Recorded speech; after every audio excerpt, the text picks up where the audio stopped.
함장? 이 시간엔 웬일일까? 삐빠 뿌빠 삐 뿌빠.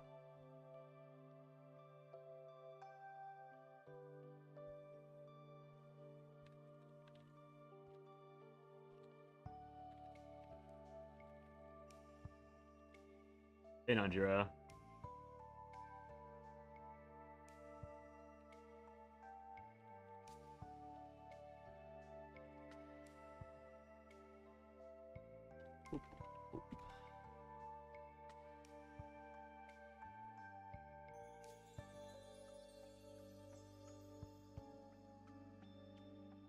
You managed to beat the bot to the channel. All right, let's get slapping.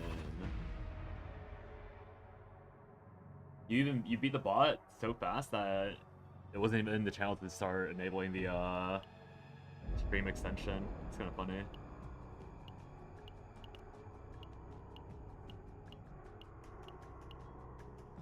Nope.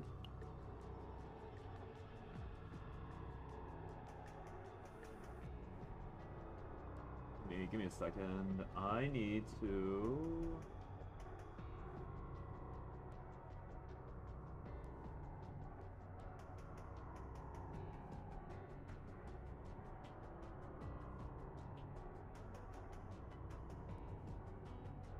Okay. Actually impressive considering you slept through your last stream. Yeah, when you didn't show up, I was like, oh, this guy probably passed out again. All good, though. The last stream ended up being shorter than I wanted it to be just because I did raid grinding and it was not fruitful. Because there's a lot of, like, Ray wasn't as saucy as I thought she was going to be. Because she has a lot of things that don't interact properly. And that really bummed me out, so I, like, didn't want to grind for anymore. Or I didn't want to grind for very long.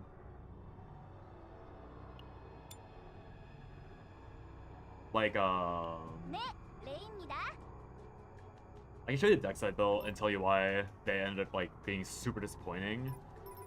So this first deck, this is the only deck that actually works properly, but I only got 2 Dark Condensations. I missed the other dupes on her, so like, this would essentially be, like, a permanent plus 200% damage amount, or, like, 150% is more realistic, right, for double duping. But the issue is that you have to draw the card that you want to buff permanently when you draw this card. And since Ray is really garbage at, like, Ray is essentially really terrible at draw, because snack time's a one-time thing. So, like, the entire idea for this deck is that you need to get snack time, but you can't dupe snack time because you have to dupe Dark Condensation. So you have a singular cycle card, and then you have to somehow draw all 3 or 4 Dark Condensations along with the card you want to buff, have the mana after drawing everything to buff that card, and then you have plus 100%, which is pretty good. Like, that's a permanent 10 morale on that card, right? But it's like so many hoops to jump through for Ray's only actual saucy iteration. For this version, like, this first line of text, increased damage amount for basic attack cards by 1 turn. This doesn't truly stack. This is extending the buff by 1 turn. So I have 3 copies of this, which means that I would have this buff for 3 turns. Not that my basic attack cards would have 300% damage amount. So that obviously was like, okay, great, that was useless. And then this version, Dark Condensation, these also only extend the turn count. Now, there's a question that I have on whether or not this would stack if I had the, Oh, I guess Dark Condensation doesn't work, but I guess for Strike of Darkness, there is, like, a plus 150% Epiphany version, and I wonder if that stacks with, like, the basic Epiphany one. But Dark Condensation just doesn't stack at all. Like, it's just a plus 100% flat, and then I guess maybe it extends the charge, but yeah. It's just not impressive. You can only target 2 double cards with the little hoops because the best targets are Anger Shot and Ecstasy of Violence. Yeah, like any multi-hit really, like Ecstasy of Violence is the easiest one. You could probably target Portrait of Fury just because Portrait of Fury is also a... It's not even that bad. Like, a 4-hit is not too terrible, if we're being honest. Or rather, a 3-hit is not too terrible. But... Wait, do they have... 해바라기 씨, 주시는 건가요? Are they broken? They were not mine broken. Let me fix this real quick.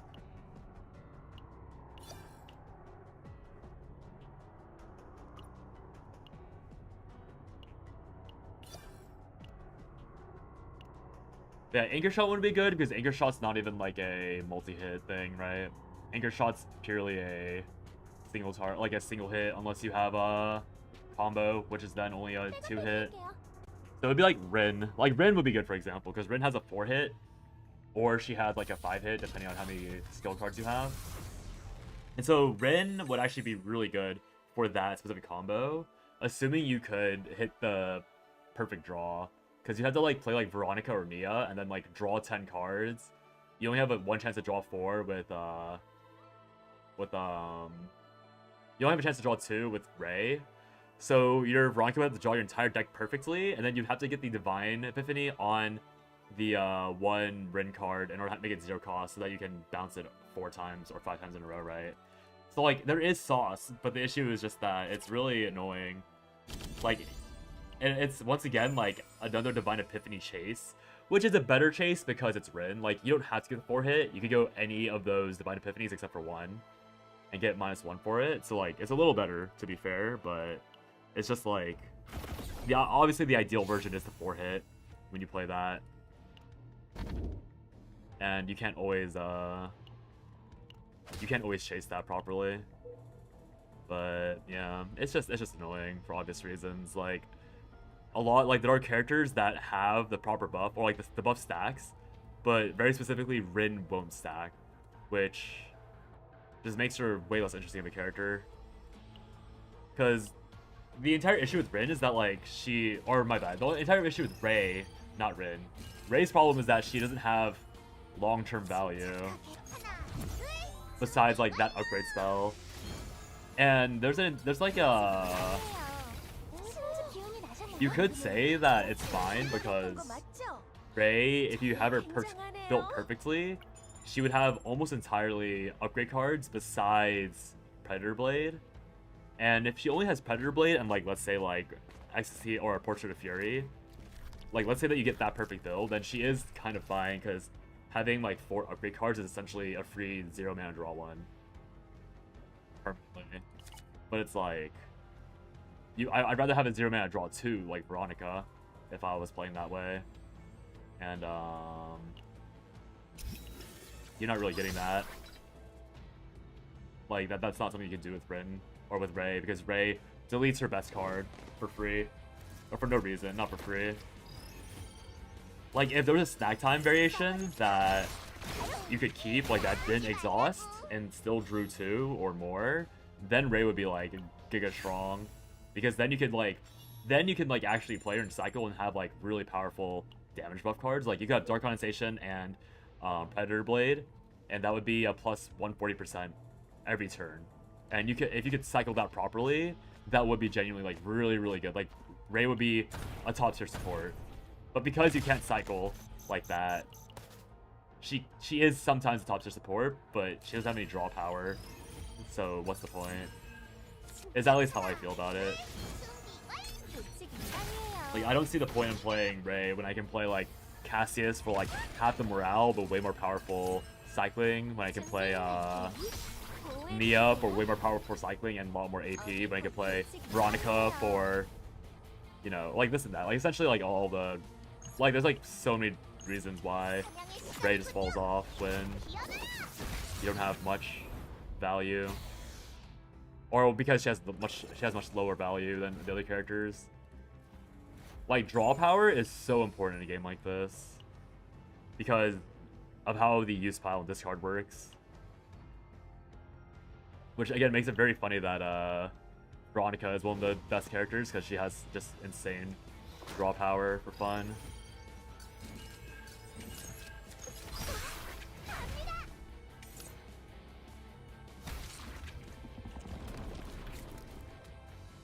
Ray feels she's mostly good in very short encounters, not sustained stuff. Has the Veronica Gapper for various reasons. Yeah, pretty much. It's like Like, it's like one turn, first shuffle, Ray is probably the strongest support in the game on your first shuffle, and there's no real argument against that. Like, oh, I can't even cast this properly. That's awkward. Yeah, like, Ray is just the de facto best first turn. How to successfully get a run for 3-0 cost Divine with the Retrieve? That's a great question. If anyone can figure that out, then we'll have solved the game.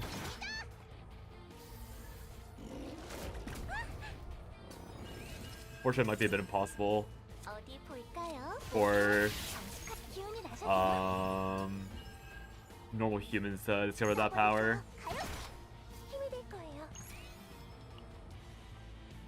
It says how many. It says by buffs. Don't I have more than one buff? I have 4 buffs, but the game thinks I only have 1 buff.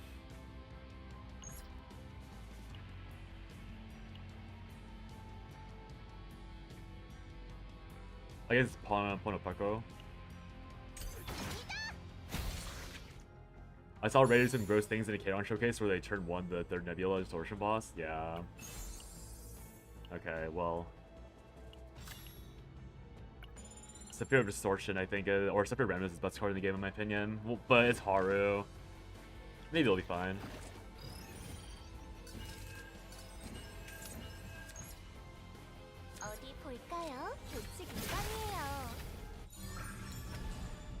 Fine if we get a single one.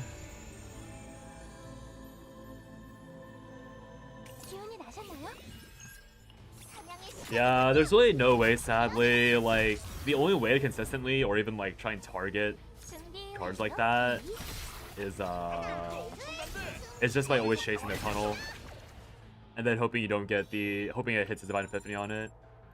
Gracious Premium, true. Roll as are on. I appreciate that.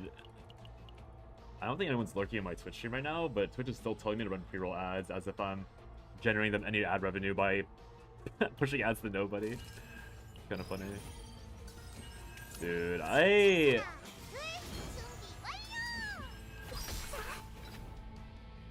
should look into being more focused on Twitch streaming or YouTube streaming. This Twitch platform is very whatever.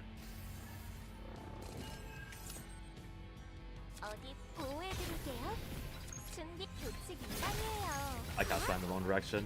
Oh well. You're on your 268th run for specifically trying to get that Cassius or that that Cassius card. That sounds really obnoxious, honestly. Will this kill? I don't trust that killing. I'm gonna use Douglas in case.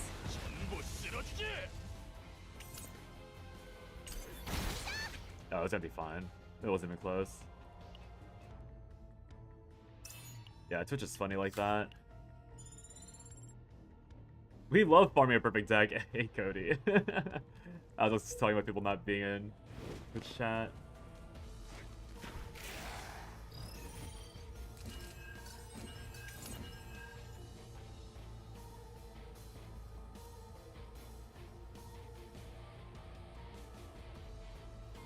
Sorry, give me a second.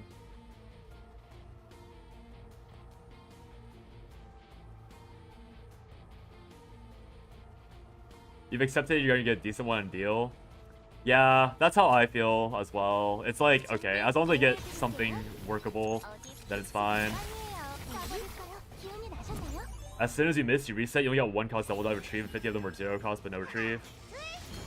Mika with 3 sources of water is fine enough, agreed. Yeah, I mean, that is the proper way to farm those decks, right? I did that for both Aurelia and someone else. I always miss, so that's why I gave up. Anchor point with plus 25% crit is also fine. Yeah. I think, I want the... I don't know what I want, actually, specifically for Haru yet, for Anchor Shot or Anchor Point. Oh, it's a retrieve one, right? That's probably what you want.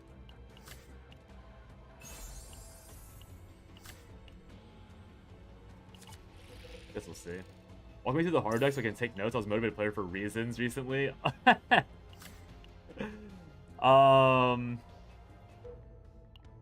Same old, same old.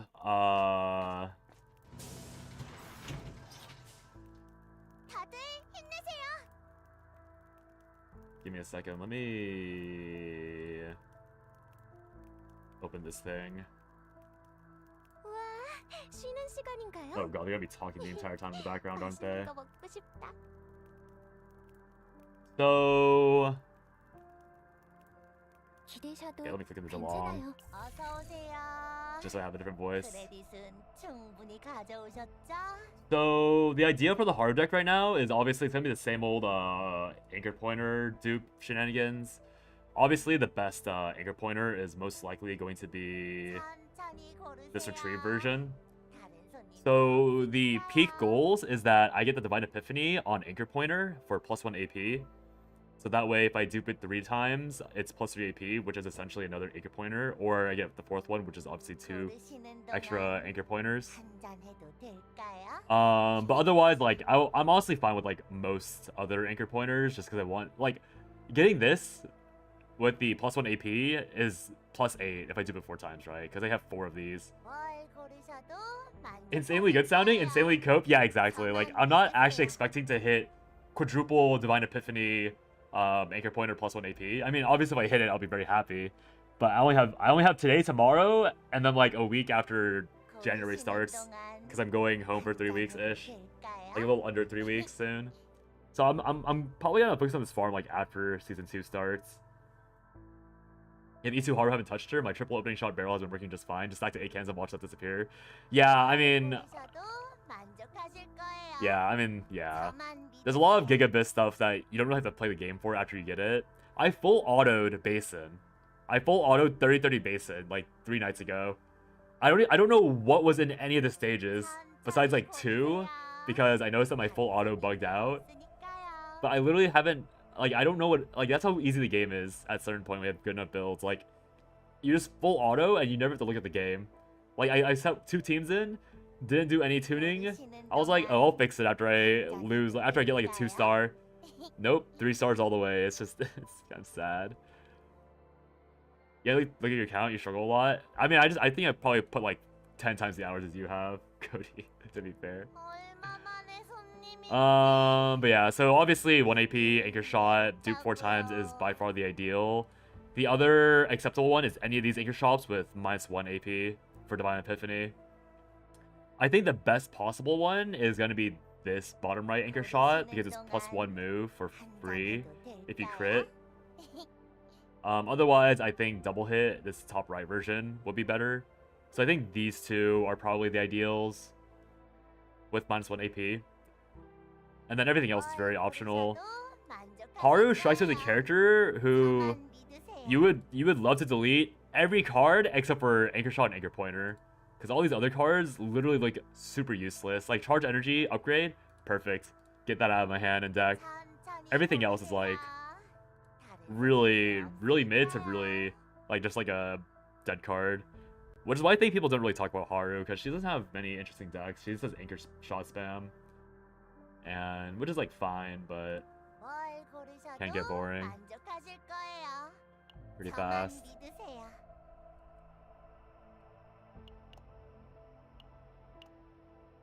I go 200 skipping some days. Yeah. As long as you bring your stamina most days, it should be fine. It's actually irresponsible to do anything but buy discounts, because I don't have much. I don't have much credits. Does that chart show odds of getting a single? No, it does not, sadly.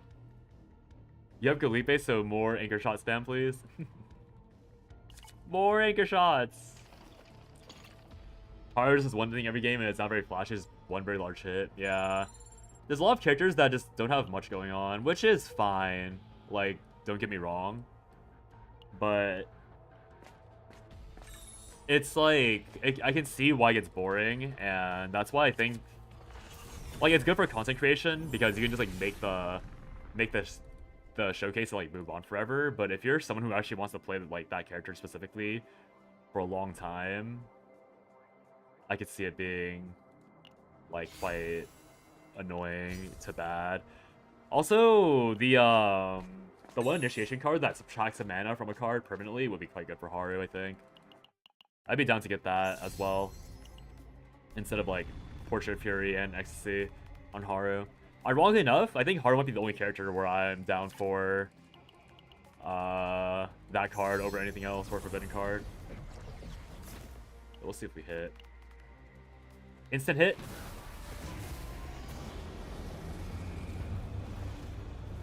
Draw one. Huh.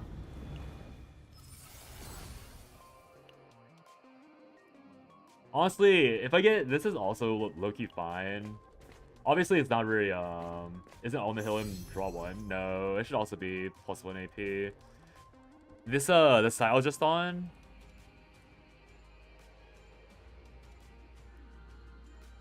It has the epiphanies, and if you click on Nihilium, you can see on the right side it says 1 AP.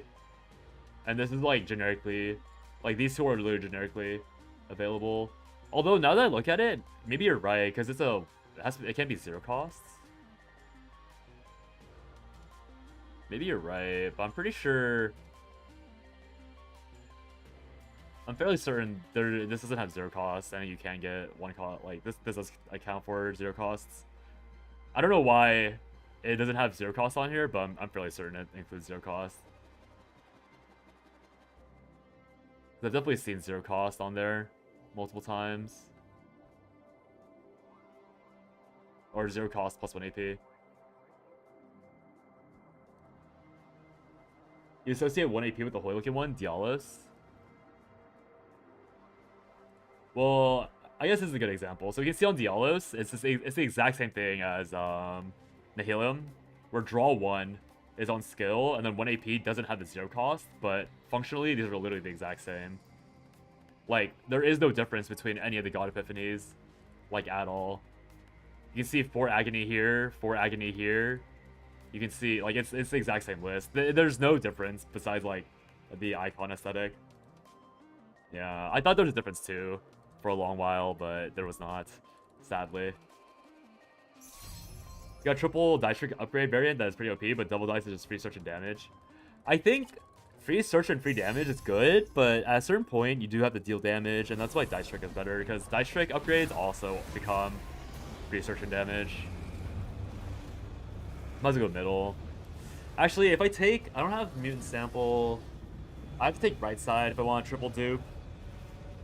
I can't go agony to target, so I think it has to be right side. This middle one is funny, because if I get triple dupe, triple dupe is fine. I just have to keep one of the basics. But yeah, I'd be Giga applying agony with middle. You know what? Fine. I'll just not delete some of the. I can delete 2 cards and then I'll have space for that.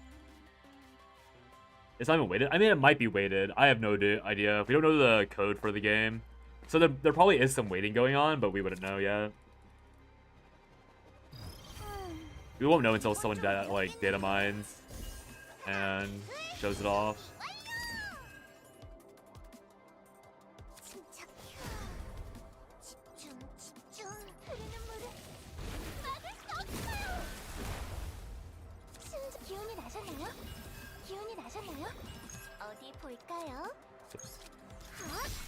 Oh, should I use this first?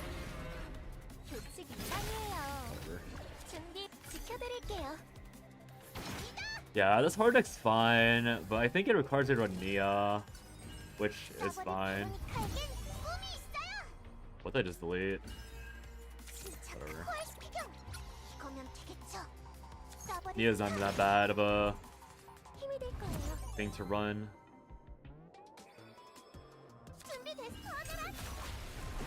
I think Nia might be better than Mika for Haru if you have the Bis or like the Ultra Bis going on. Oh, okay, works.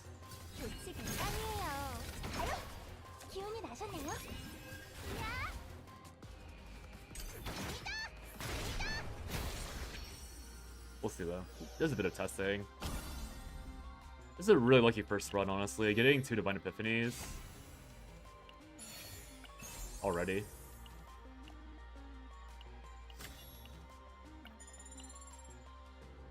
What am I looking for though for Haru? I guess it has to be the draw. It has to be dopamine injector. Because I have draw on anchor point already, so dopamine injector does proc. Yeah, this is really insane. I always have one really bad day and then one really good day. It feels probably this. I guess the order doesn't really matter since I have source of water. I was gonna say, wow, I did so much damage. I remember that I did 30% for free at the start of the fight. Against that. Super dead. Our Haru's are so weird. You're hitting strong equipment, but you weren't able to hit the bind on anchor point or a single run. Yeah, it really sucks when it happens. Hey, Fox. It's going well. Like, tunnels are ironically very, very good for forcing Divine Epiphanies, but it's still like, you have to get lucky with the tunnel events. Hello there.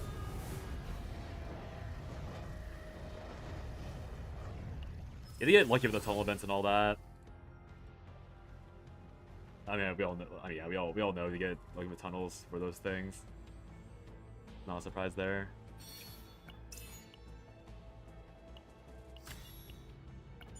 I mean, this is a really good hard run. If I hit this dupe, this first dupe, it's like giga good.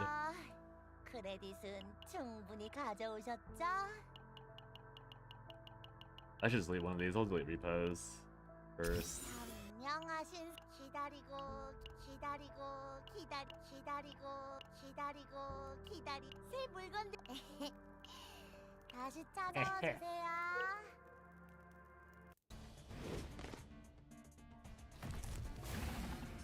I feel like Haru's sprite animations are so much better than the recent characters for some reason. Like her base idol animations. I think Chizuru looks good, but for some reason Haru, like, I feel like Haru's chibi is like really high quality for some odd reason. They've done coping. There was one run where you hit Rocket Cape, Spirit Reminisce, and this copy event, and on the same run, I forgot what happened, but you died to the boss. Dude, whenever that's a tilter for sure. You get everything, and then you die to the boss, and you're like, wait, what? How is that possible? I got everything. Game just griefing for fun. Yeah, I'm gonna run to Rushroom after this fight. But I'll do the proper yapping about the game after this.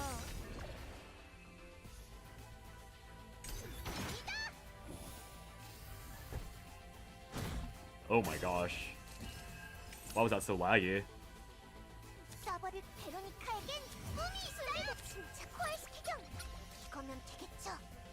Is this even worth? Maybe it is. We'll just pop it for the sake of the ego efficiency.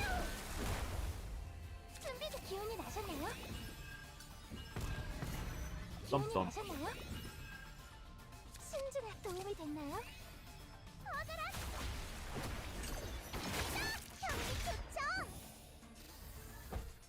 Double vuln. Fun. Oh. We got portraited.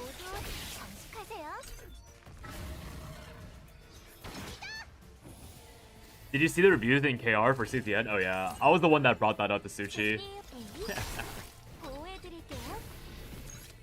I don't know if you saw it outside of Suchi's stream, but yeah, I like, some reason, like, people are like, there's a lot of KR apologists. Not for some reason, I know why there's a lot of KR apologists. Like in every community.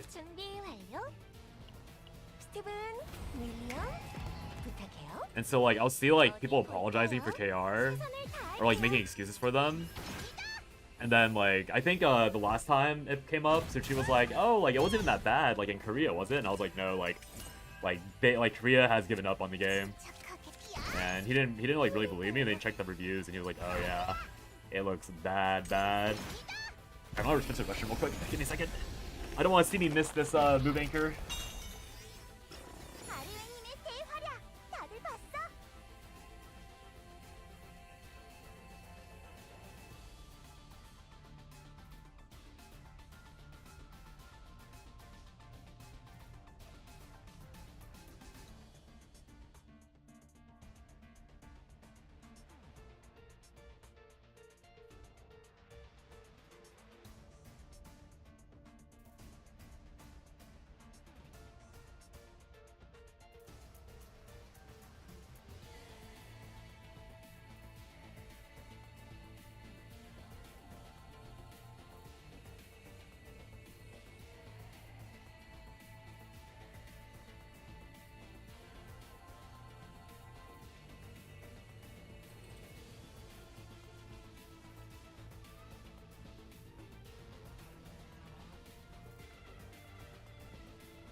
Alright.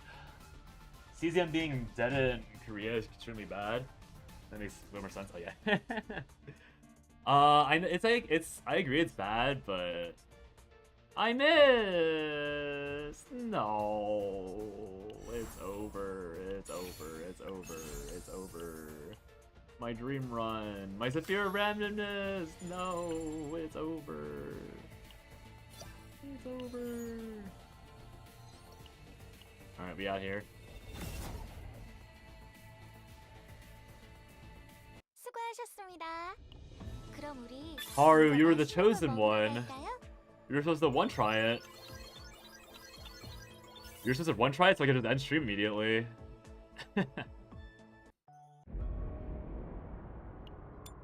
But yeah, I think it's a mixed bag because on one hand, I do agree that gacha being dead in its home region is a really bad sign. But at the same time, so like there's like an entire conversation about it, right? Because there's like a side where I kind of want to keep source because source is really important for Haru, right? I'm gonna just delete it and have some fun. We'll cope. But like the issue, or my issue with like,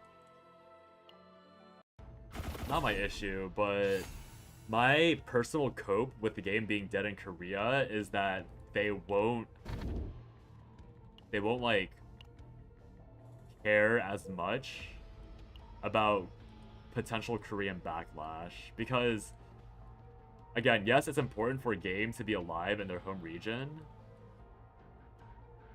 However, when becoming alive in your home region involves like, did I just bug the game out? What was that? But like, it's like being alive in Korea means that they have to burn a lot of time working on story. And I was thinking about this earlier today, and I do agree that story is extremely important for a gacha game's long-term longevity. But CZN occupies a very unique space in the gacha, in the gacha community right now. By the increased rare band, and I got the not rare band version. But CZN occupies a very rare case in the gacha sphere where it's very successful because the gameplay itself is very, very good. Most gachas right now rely on the story / the goonification of the characters being very high quality to be alive, right? It's bad, but it's not like, oh, we ditched them because we'll up them. We ditched them because of how utterly unhinged they were from the jump. Yeah, like it's not like Smilegate has to ditch Korea because they don't like Koreans. They ditch Korea because, or they're like ditching Korea because like Korea's like unhinged as fuck. So yeah, like I think it's different because I feel like it's better if, or rather like I feel like it's more useful for Smilegate to abandon Korea or be okay with leaving Korea behind. Because, I mean, I talked about this in Suchi's chat a bit, but the reason why CZN is cancelled in Korea is not because of any real objective reason, it's because of gender politics. And if you lost an audience because of literal politics, and you can't get them back, like, it's already over. Like, Smilegate has lost in Korea until Koreans, like, unanimously forgive Smilegate for the supposed massive slight they've made against them. Because right now, like, again, like, obviously, like, oh yeah, and also, like, another big thing is that, like, the Koreans, at least in my impression, like, there is the valid point of, yes, the story is trash, right? Like, the story sucks. It's very low quality. Literally nobody in any realm has ever praised CZN's story in any capacity. And that is a valid reason to not like a game. Like, I will not deny that. But the issue is that, like, to me, like, for me, personally, when the Korean audience is bitching about the story, that is not a true complaint. Because they already hate the game for gender politics reasons. So they're trying to make their gender politics complaint seem more sane by also attaching the they're trying to make that point seem more sane by attaching the entire, like, oh, by the way, story is bad. Did you hear about the drama with the writers? Did you hear about this and that? Like, that is all very valid. But the main issue is that they think this is a woke game, and therefore they want to cancel it. And nothing is, like, there is no concealing that fact. That is literally 95% of the reasons why most Koreans don't like this game. You skipped it all? Yeah. I mean, a lot of people skipped all of the story, right? It's like literally not good. The problem is Korean audience will also hold the game hostage. That's the thing, like, they already aren't, I don't think they're holding the game hostage anymore, because Smilegate's already put more production value into wow, this is terrible. Should I just take the lead fight? Yeah, I just took the lead fight. Like, they're already, like, they would be held hostage if there was, like, actual incentive for them to be held hostage. Like, why Smilegate, what reason does Smilegate have to be held hostage by a region that's already abandoned them? Maybe they are still held hostage, don't get me wrong. Like, I don't know corporate politics for gachas. I don't know, like, how real the threat is, but the game is doing great outside of Korea, right? Like, we've seen the charts. The game is doing good outside Korea, and there's not many ways to like argue against that unless you're just using extreme bad faith arguments for CZN. So it's a matter of whether or not Smilegate genuinely cares,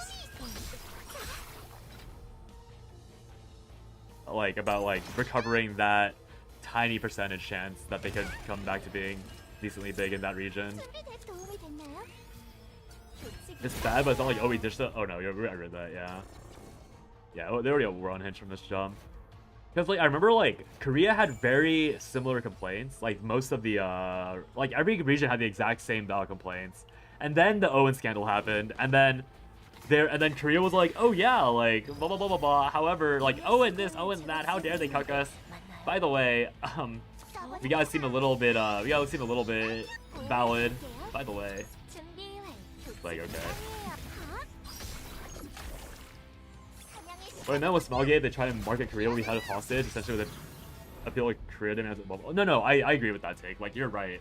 That if Smilegate still prioritizes Korean reception over all else, which they very well may, like, that might be the case. Like, I will not ever, like, this, like, me personally, I think they shouldn't give a shit anymore about Korea audience. Me personally.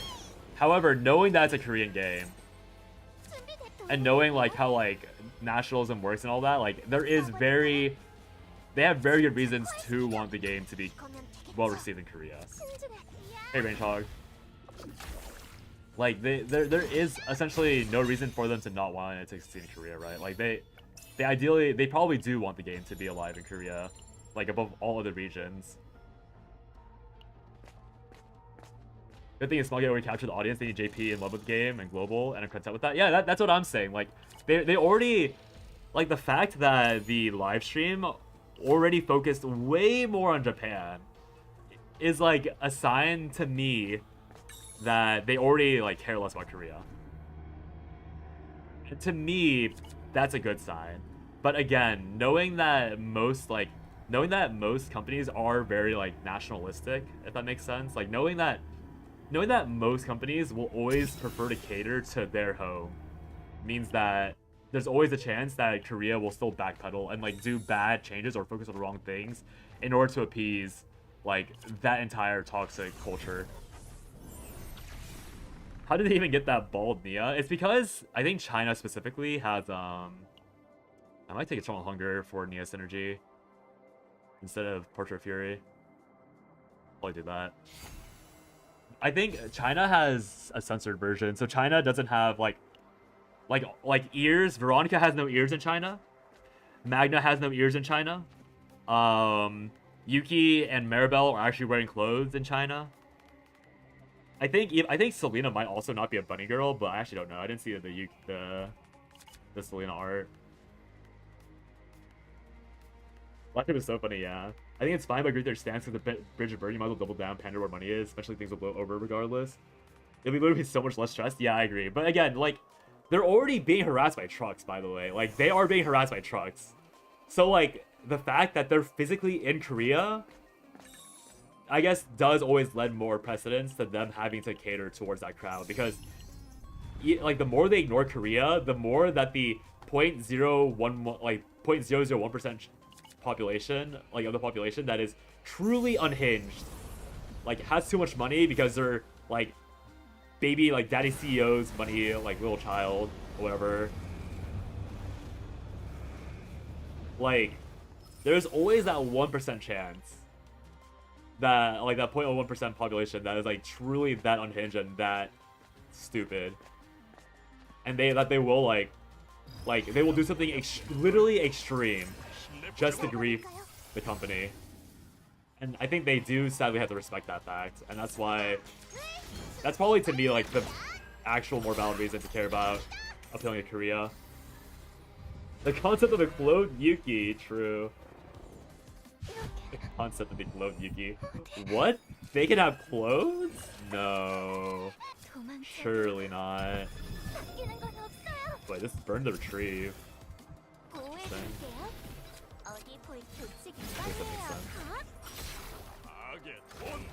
It can get really dangerous because in cases of players storming the game offices, like during limits. Yeah, exactly. Like, they're like, to be fair, this is not just a Korean thing or an Asian thing or whatever. Like, this is literally just like any society will have people like this.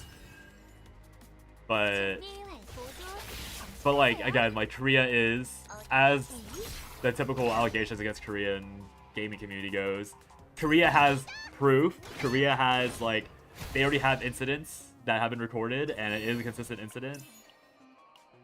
So it's like they will do it again probably, and Smilegate is at very high risk of having that incident happen to them, unfortunately. So yeah, I know you've talked about it for last 20 streams. What's the problem with KR in this game? Basically the story of this game is that you are you have never had your gender revealed in this game. Let's start this out with this.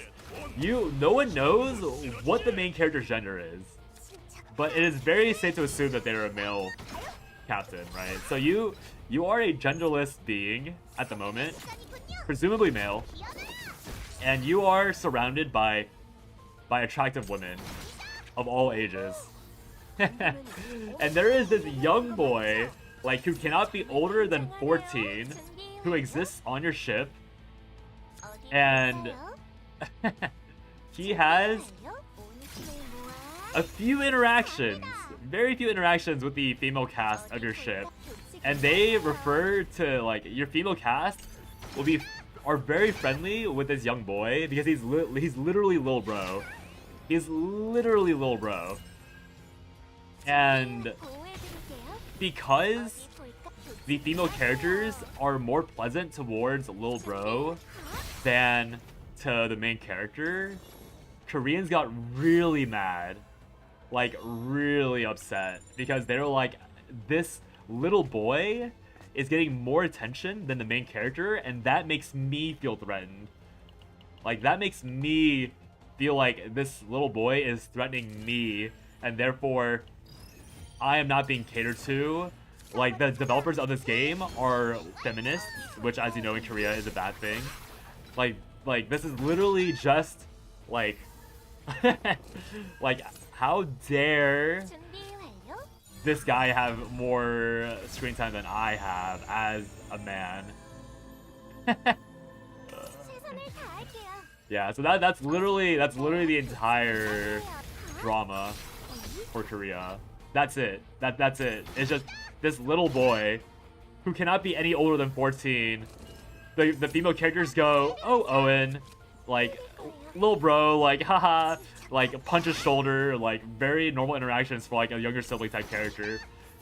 The Koreans felt super threatened by that. And here we are.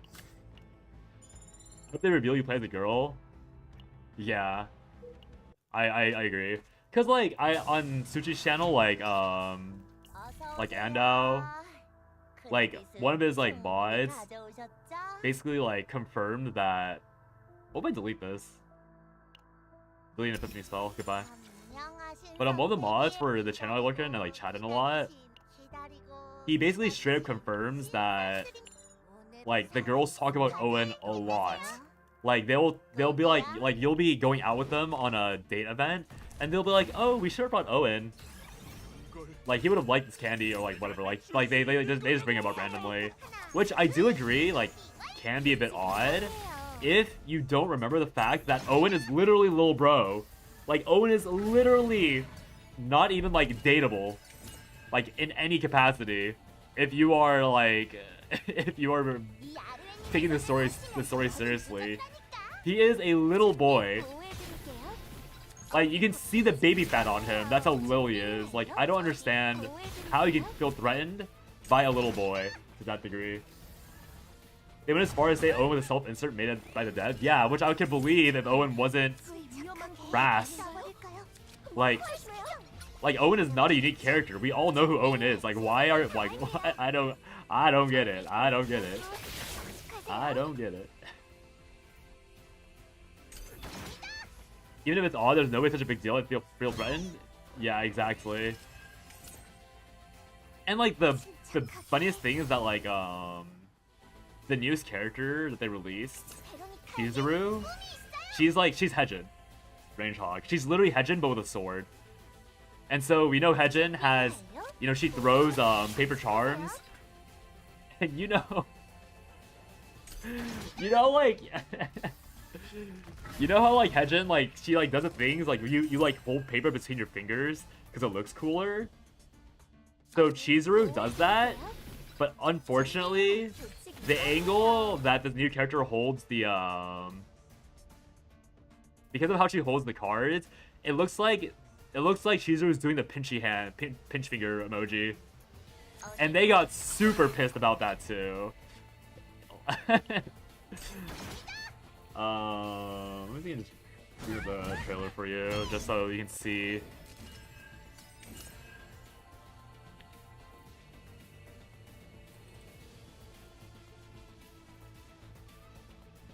Yeah.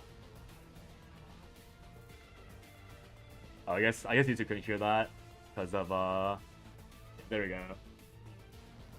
You can literally see the other finger, by the way. You can literally see the other finger holding up the card. Like, this is not that bizarre. Like, I agree the thumb could be clasped.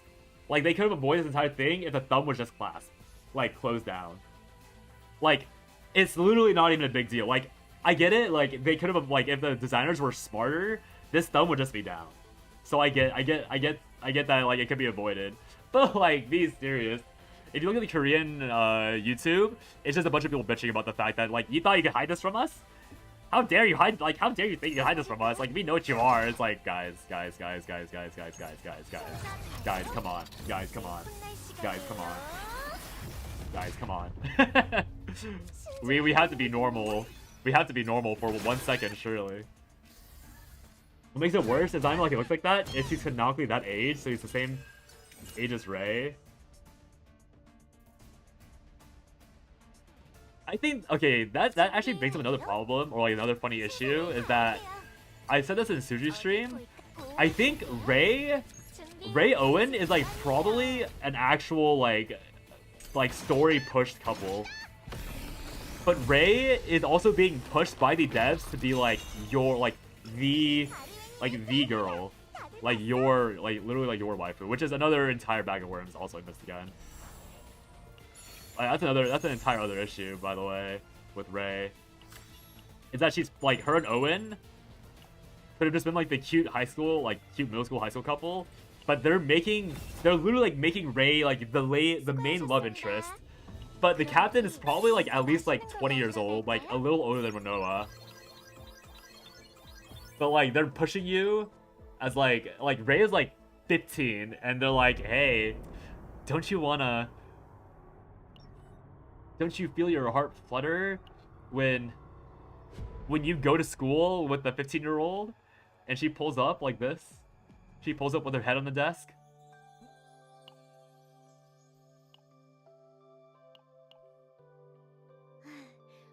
오셨어요, 함장님? Crazy that's still like standard, yeah. These are fucking affinity quests when I had like 0. We love affinity quests.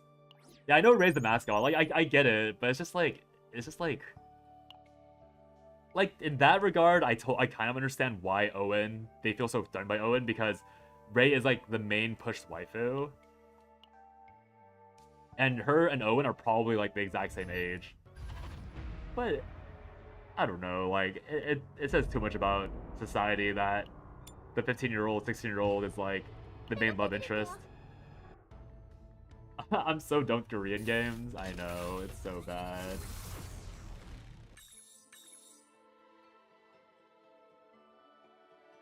Also, yeah, Cody, there was a few more things, but that was pretty much it. It's very unhinged, because the main thing is that, like, I think, like, not just Korea, by the way, like Japanese, Chinese games, like literally even Western games, literally every game in every region, it's not Korea specific. Like in every game, I think it is built with the expectation that you are the thing to chase. Like you are the thing that everybody wants in every single game. So knowing that, I think it makes sense that like knowing that, it's like, yeah, like I get why people are I get why people are so upset when that trend is broken. Sorry, how do I 1, 2, 3? I can't get to this without burning all 3 charges of the -1 HP. That's a shame. I guess I'm in close regardless. Yeah, whatever. Ray is the mascot. Renault is the poster and app icon girl. Yeah, they should have just kept Renoa. Renoa is so much more interesting than Ray is, because they sanitize Ray of like half of her edginess. Like the original design of Ray as her with like brown hair and like she looks way more angsty. That looks so much more interesting than like the Ray we have now, who's just like a bubbly schoolgirl. So like basically the same thing as Haru. Bubbly schoolgirl with a mysterious and dark past. Ooh. Aren't you so interested in this high school girl? Yeah, I think Limbus had the same problem. Limbus, I didn't play Limbus, but I have heard that Limbus had the same problem as CZN did. But Limbus like did full damage control to try and get their Korean audience back. So that's why Limbus is successful in Korea, because they had the exact same problems and they like scrambled to fix it. So yeah, which like more power to them, but they definitely did like bow to the criticism. And to be fair, they got that criticism like a bit after they got established. CZN had no chance. CZN had just released and they got smacked with all that. I don't even like myself. I'm not expecting it could be different. You're right, they should have given us free Renoa to make it easier. True. They should have given us free Renoa. Mr. Noah is just like blatantly and objectively just into the captain.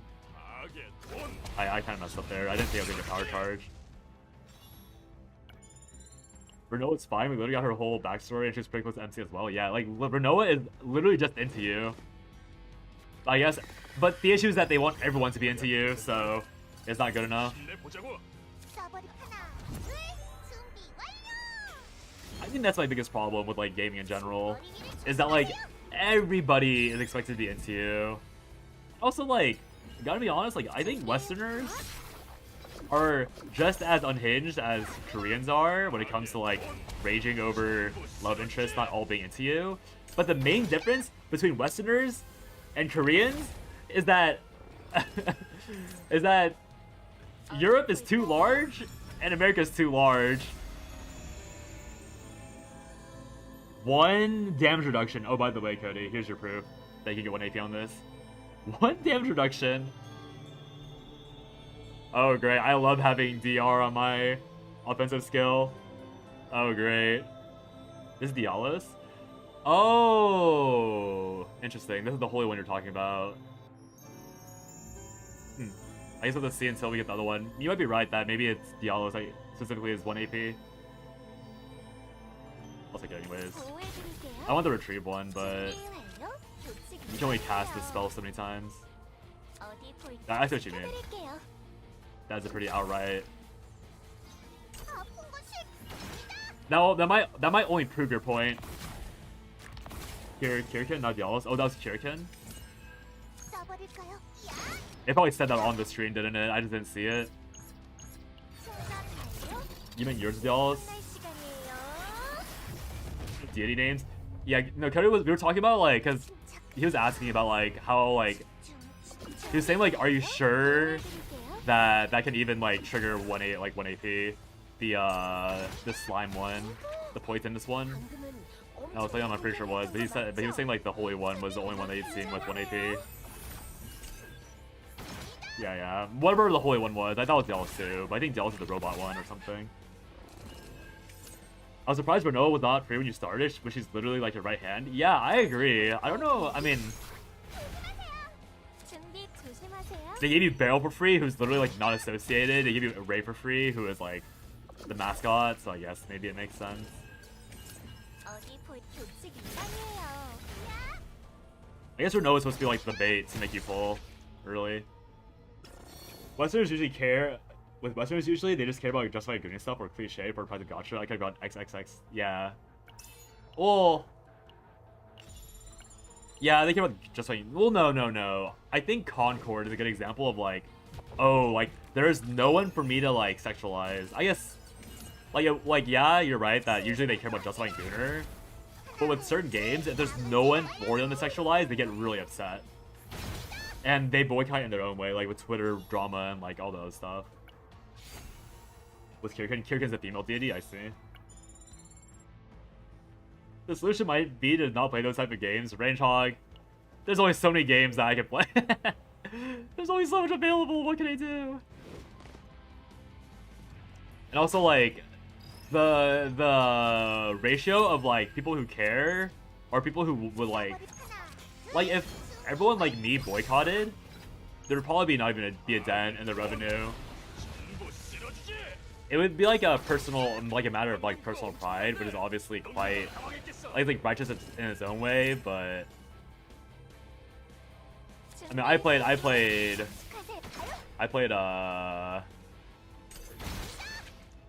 Total Return. Like, I'll bitch about it, but in the end, like, my morals don't go as far to like be like I'll boycott it. I have a cat-shaped hole in my team. Cassius, no!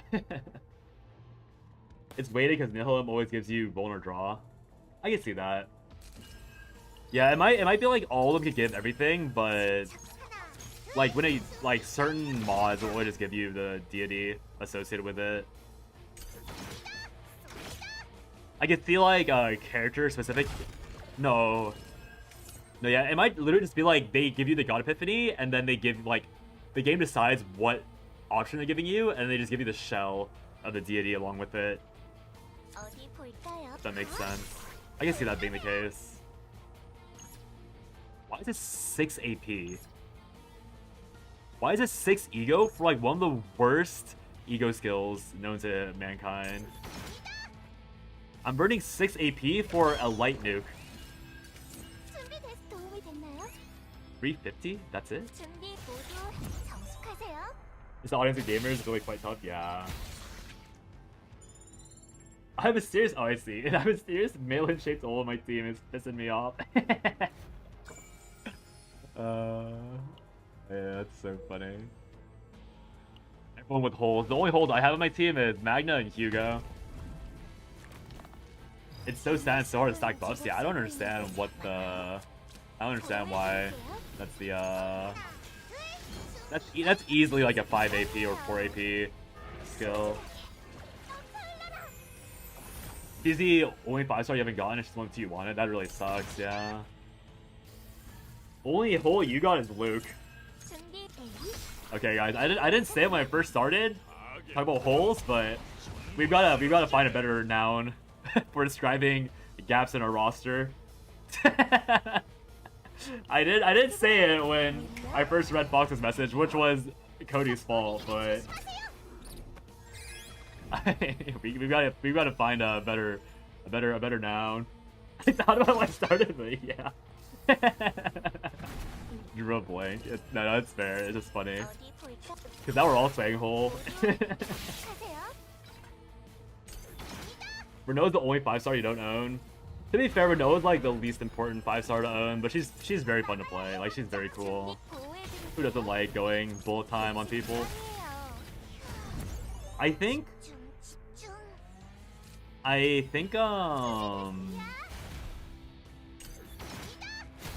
of all the characters, I think the most important characters to own out of the 5-stars, I think Veronica.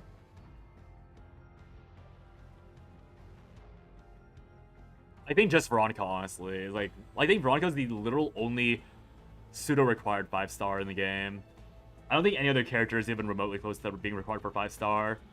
I think Mei Lin, if you want to make the game easy, is pretty important. But if I had to like start the game fresh and I knew exactly what I wanted, I would pick Veronica Yuki. Because with Veronica Yuki, I could play it'd be like Veronica Yuki and then like for SSRs. Obviously I have to go trust in Cassius Mika and then Nia. And then I have like a very powerful like AoE and then very powerful single target. And like that will just like carry you throughout the entire game. Like every other SSR is so optional. Like I know people say Mei Lin ruined the game and all that. Like Mei Lin's like the most OP character in the game. But she's excessive. And like having a strong AoE is like actually like a pretty good time saver. Because AoE is like really efficient. And every other character is like so like they're obviously very nice to have, but it's so optional to have every other SSR besides Veronica. Because Veronica makes your life so easy when it comes to building characters. And Yuki is just the strongest AoE in the game by a pretty good margin. You have a blast, but Kalipe Haru is just so much easier. You haven't looked Veronica, maybe you should. I think Kalipe was kind of boring, but my issue with Kalipe as well was that she felt very slow and somewhat draw dependent for Chaos. And Veronica is like not draw dependent at all. You start with her most important skill, and then you go ham after that. If you could get her, you don't know when you have time to play her. Yeah. It takes so much effort to even build the characters you want to build. The sole reason why I even have the time to build out like all these random characters is because I stream the game and I play a lot in the beginning. And I'm not going for like Turbo Bis. If I was going for Turbo Bis, I'd probably still be on Orlia after all these weeks. Once those Vulture copies come online, you should be blasting. Yeah, but the issue is that you have to get the you have to get blasting at some point, right? You have to get the dupes. And I haven't had a run where I got to the dupes of Vulture. Like I've not been able to dupe Vulture ejection like once in the 5-6 times I ran Kalipe. So that's why I didn't really enjoy her, because I could tell that it was mostly Vulture ejection shenanigans. But it never went online for me, so that's why I prefer Veronica. Yeah. It's funny knowing that Kalipe was like the character that everyone hyped up like at the start of the game, and then she kind of like lost a lot of her allure over time. Vulture rally, Vulture rally. just draw the Vultures back and then rally, go again, draw it back and go again. 저건 꽤 위험한 공격이 아닌가요? 모두 조심해요. 침착화시키렴. Who's punching me? 쏴버릴까요? 침착하게. 머리를 조심하세요. I'm building out stuff, just going by what catches your interest. You don't have a baseline for is good or not. It's been awkward. Hope that tower thing is good. 어디 지켜드릴게요. Are they releasing tower content? I honestly didn't know. I don't know anything about future content. Look, went from household names to who in less than a month, and it's funny as fuck. Yeah. 보호해드릴게요. The issue with a lot of tanks and all these gacha games is that they all...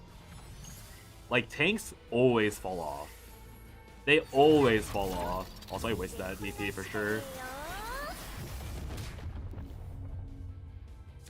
I pay 6 ego points for that animation.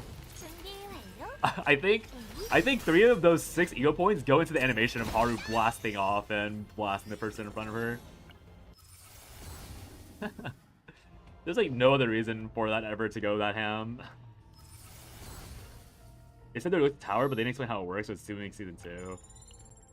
They need to stop releasing gacha content. They need to focus on the roguelite. Oh yeah, so the entire point of the stream title, by the way, I was gonna talk about what I wanted for the future. I know I like, as Braintrog said like 30 minutes ago, I always bitch about the oh nice. I always bitch about the fucking Korea issue every stream because it's like such an easy thing to complain about.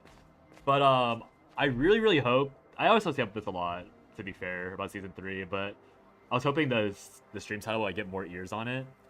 But I'm really hoping that season 3 is like purely chaos based because I over epiphanied. It's kind of bad. But yeah, like they're doing a lot of gacha content, which I think is negative for the game because they do not have a balanced environment for gacha content at all. ITL was 950 and everything else just happened to work. I think it's really funny because I think Chizuru stacks it way easier than Haru does, but maybe Haru could do it faster if each individual morale stack goes up. That's probably why you have Ray. I think about it. It's fine. Have to listen to your rants. You can defend your points, so don't cringe when I hit you with wall tech. We love wall. I mean, streamer rants are literally the equivalent of audio wall text. So, yeah. How do you personally feel about the chaos farming issues and burnout? Personally, I am somebody who is very comfortable with moving on, like with a game after I burnt out. So I understand that my perspective is very different than a lot of other players' perspectives. Because for me, like, to me, it's like if I don't feel like playing, I just won't play. And I think more people should have that mindset, and I think if you have that mindset, then the game becomes much nicer.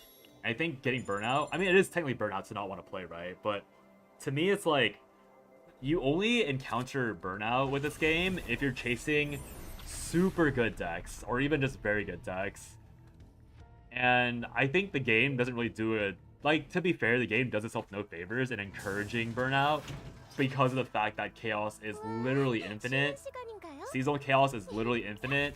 There is content in the game that forces you, like, not even encourages, like, literally forces you to go infinite in gameplay just to get a competitive deck. Like, that's what Great Rift is, right? So I understand why people get burned out. Like, it totally makes sense. But I think, for my personal, like, way of playing the game, it's over-exaggerated, and it's like and it's like a personal problem. But personal problems are very real problems. So that's why I think, like, that's why I think it's like an issue, and they need to address it. But I think the main way they address it is by making other content more fulfilling. Because right now, it's not fulfilling to play Chaos, like, quote-unquote, seriously. Right? I'm just here to play the funny... Yeah, exactly. Like, there are people that are more than happy to play the funny Slay the Spire mode. And I think that is good. Like, I think you should be playing the game as a funny Slay the Spire mode and let it be fulfilling. However, the issue with the game is that the Slay the Spire mode isn't fulfilling for a lot of people because it's very limited in scope, if that makes sense. Because the Slay the Spire mode, like, the rewards aren't in the Slay the Spire mode, the rewards are in the gacha mode, and you are playing the Slay the Spire mode to fuel the gacha mode, and I think they need to make it so that Slay the Spire is, like, almost entirely self-sufficient. Because that way, the game is just healthier. Because, again, like, the game is not good in story, and if your gameplay is bad, you have to have good story. And oh, there goes Mika. And so therefore, if your story is bad, but you have good gameplay, then just make your gameplay even better. Like make the Slay the Spire mode the mode to play, and spam and make it fulfilling instead of making it this like barely satisfying mode that everyone hates because they have to play it to get the actual warding stuff in, right? Facial Tower, what they called it, will be E7's Tower. I mean, no one likes this. I think someone else in someone in Suchi's Discord was talking about this, and they're saying like they should have included a tower mode, but nobody likes the tower mode. Like every time I see someone talk about E7's tower mode, it's just frustration that they have to do it. So I don't know why people are excited for the tower mode. I mean, I know why, because it's more content, but like I don't know. I guess also in E7 again, actually maybe it's fine because in E7 the tower mode is a distraction from the main mode, which is PvP. Now that I think about it, so I guess it makes more sense that the tower mode in this game should be significantly more fleshed out. And I think if it is significantly more fleshed out, then I am fine with tower mode being in this game. But the odds are very low that it's done well. Trying to gather people's opinions and find good ways to kind of bridge a solution to some of the issues. Yeah. Bro. That's good of you, Fox. Yeah, I know, like, there are a lot of ways to fix, like, even start fixing the game's problems. 수고하셨습니다. 그럼 우리 뭔가 맛있는 걸 먹으러 갈까요? And I think having someone smart, like, consolidating all of them is a very good start, especially if, like, the Smilegate rep, like, somehow reads it, if you post it anywhere, and, like, they actually take it to heart. Because a lot of people are doing very knee-jerk reactions. Mostly content, like, I'm pretty sure every content creator, myself included, Suchi included, like, I think there is not a singular unbiased CZN content creator who, like, actually thinks about what they say before they say it. I think Suchi's a bit better about it because he actually, like, does do the, like, let me gather the information before making an opinion, but, like, it's very different to, like, have, like, I'm gonna think for 2 seconds and then say my piece, which is what Suchi does. Like, my take is, like, I think for, like half a second and then I open my mouth. And most content creators, they don't even think they open their mouth. And Suchi is, again, a little better about that. But, like, having someone actually, like, take the time to, like, take the opinions and then, like, digest them and then process them and then give them to somebody else is a lot healthier. A lot better of a quality of a take than any CC will give. You bring it up because of interaction at the CC where I expected engagement because they're a cheese room main, but they hit me with the garbage, okay, just don't play response. Oh yeah, yeah. I mean that's what Warball did to me. I'm name dropping his ass. That's what Warball did to me like a week ago, right? Or a week and a few days ago, in the content creator Discord. So stupid. The Abyss wasn't even bad. People just couldn't brain dead it because you actually play into the mechanics. Back then, people hated Abyss Floor 102. Yeah, that's what I was thinking about. Like, I was like talking about it, and I was like, oh, I guess they do have a reason to be annoyed because people don't play E7 anymore for the PvE. They play it for the PvP. So I think I like mistook my frustration with E7 on like the wrong thing. Because with a game like CZN, you're probably going into it expecting to be frustrated with the PvE because that is what it's supposed to be like based around. So I fully expect Tower to be like the most frustrating piece of garbage that E7 has ever created. Like not actually engaging, not interesting, but at least gameplay that is difficult. And maybe some people will be satisfied by that. And people will be more accepting of it because it's a PvE game first and foremost.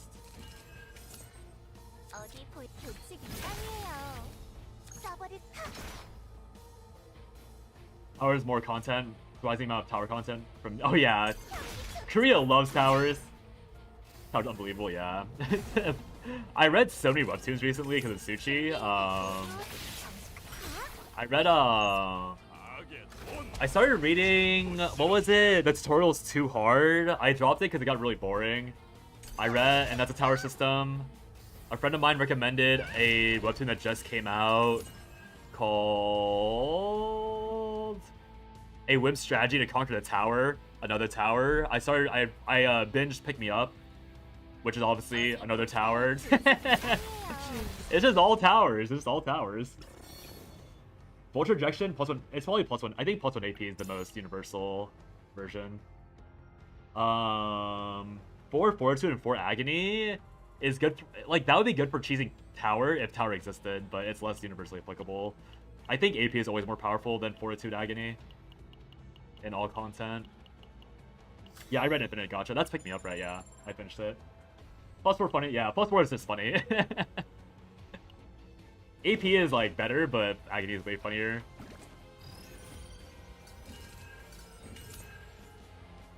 Thought CC's you were engaged with way too egotistical and prideful.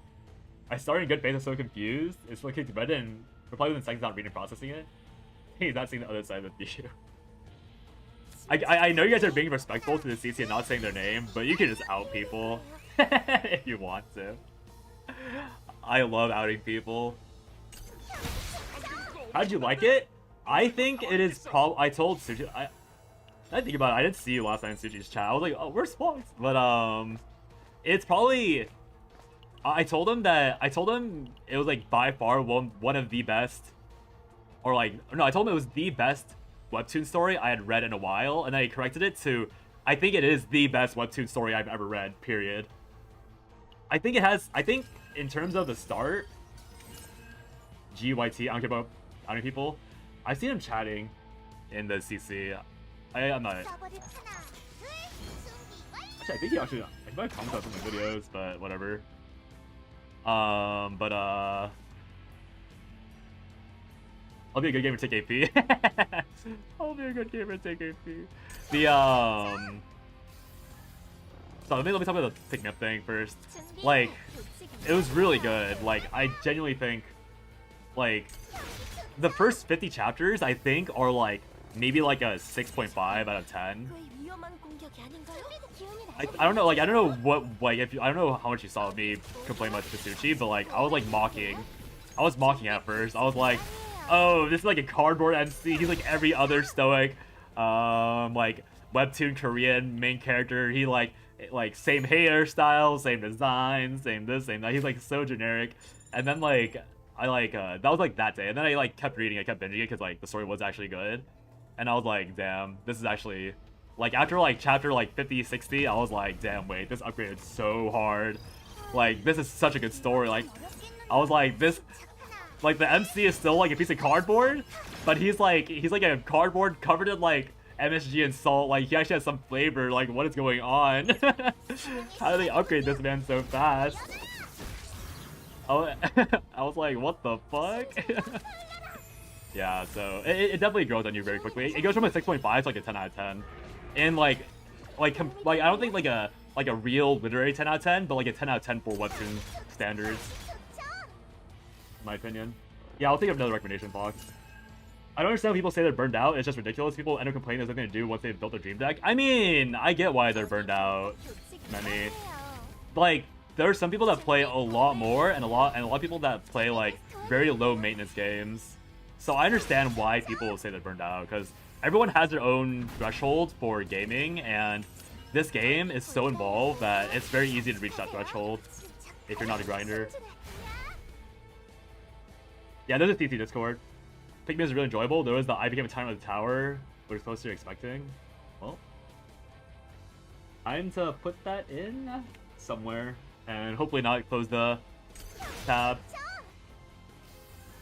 CC Discord is wild because people are spilling tea. I don't think it's supposed to be that private. I also don't know how often people like spill the tea, but I know. I mean, I spilled it. I know, as far as I know, I'm the first person who spilled the tea on the CT Discord for my own enjoyment, and I know Suchi spilled it. Like, Suchi talks about the exact same thing, like the exact same interaction, like the day after when I like popped in his chat. I wonder how many more people talked about that in their streams. It was so funny. WoW PvP. There's not that much PvP. As far as I'm aware, it was just me and Warball having PvP in there. I don't think anyone else has like the balls to just like, because that like people are like, the community manager is in here, like there's staff in here. I don't think anyone wants to be like have a bad facing look.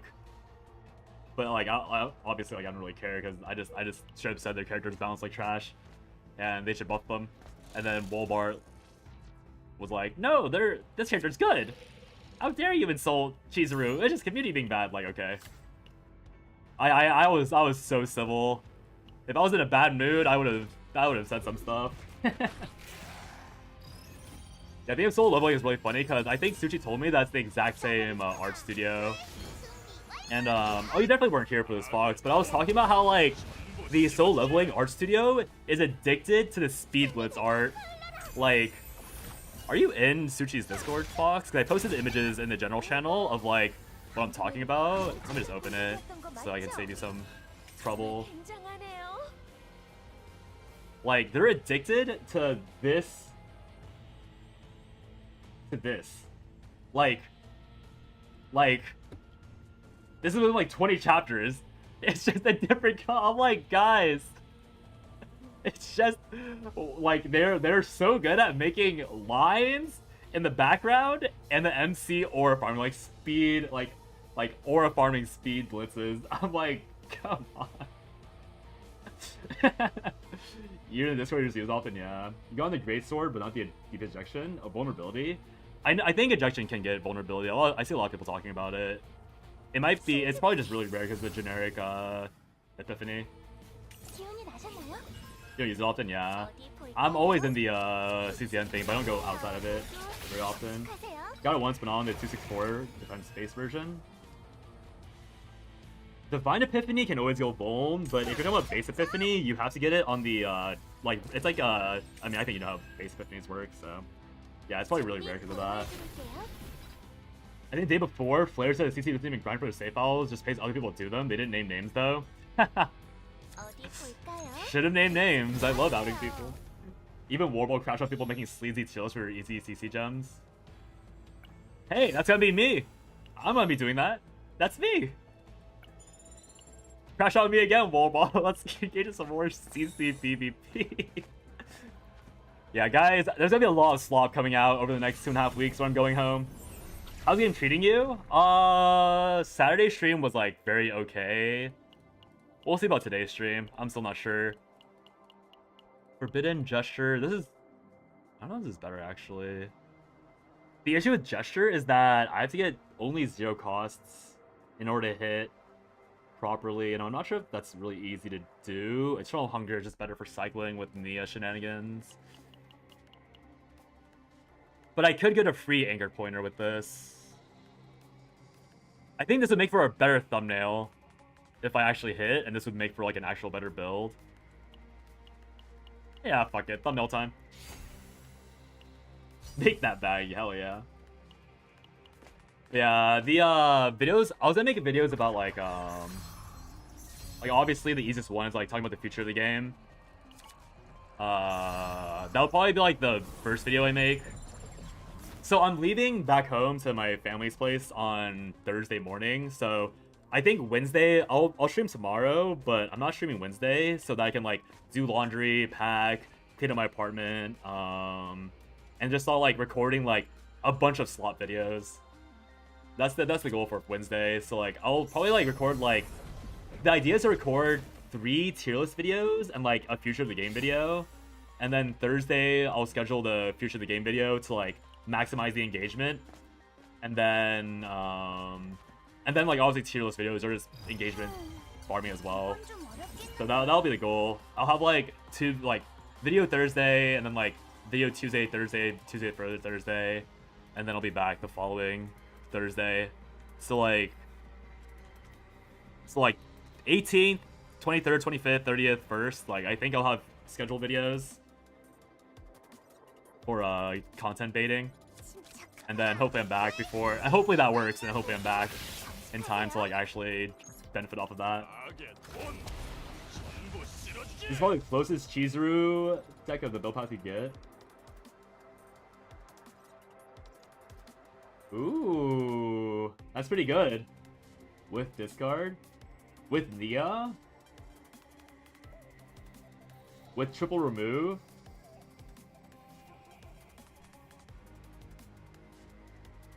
I think you wasted the I think when you're in this scenario, I don't know when you got the Bound at Dusk Divine Epiphany, but I think in this scenario you technically wasted the Divine Epiphany slot, because Bound at Dusk is not good for the Shadow of the Moon stacking build. But besides that, you got a really sick build. This is like really good. I mean, even Bound at Dusk is fine, because you just pop it when you pop off, and you get the morale. So even that's not even bad in that scenario. That is a really nice build. Not bad, man. That's like, yeah, that's about as good as you can get it. That's crazy. Like, one build mistake, that's not even a real mistake, because that just represents like a basic pack that you're removing anyways. So it's actually better. You're right. That is just better to have for the end, the pop off. That's sick. That's so nice.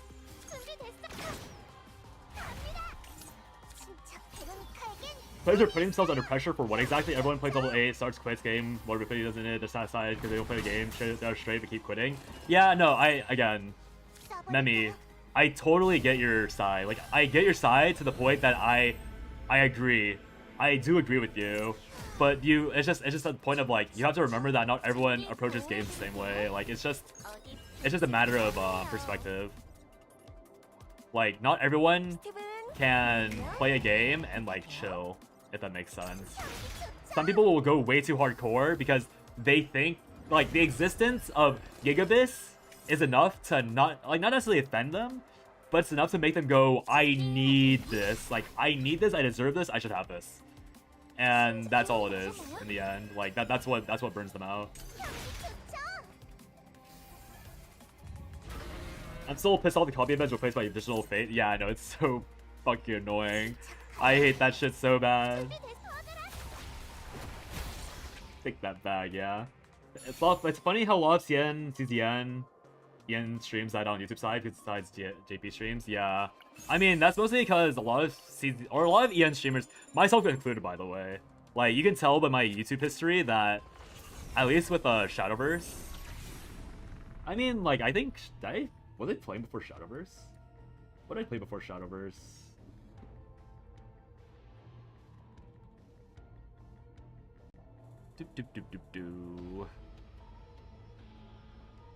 I did Shadowverse for like 4 or 5 months, like since it released back in end of June. Oh, it's Tribe 9. Tribe 9 died and I quit for 3 months.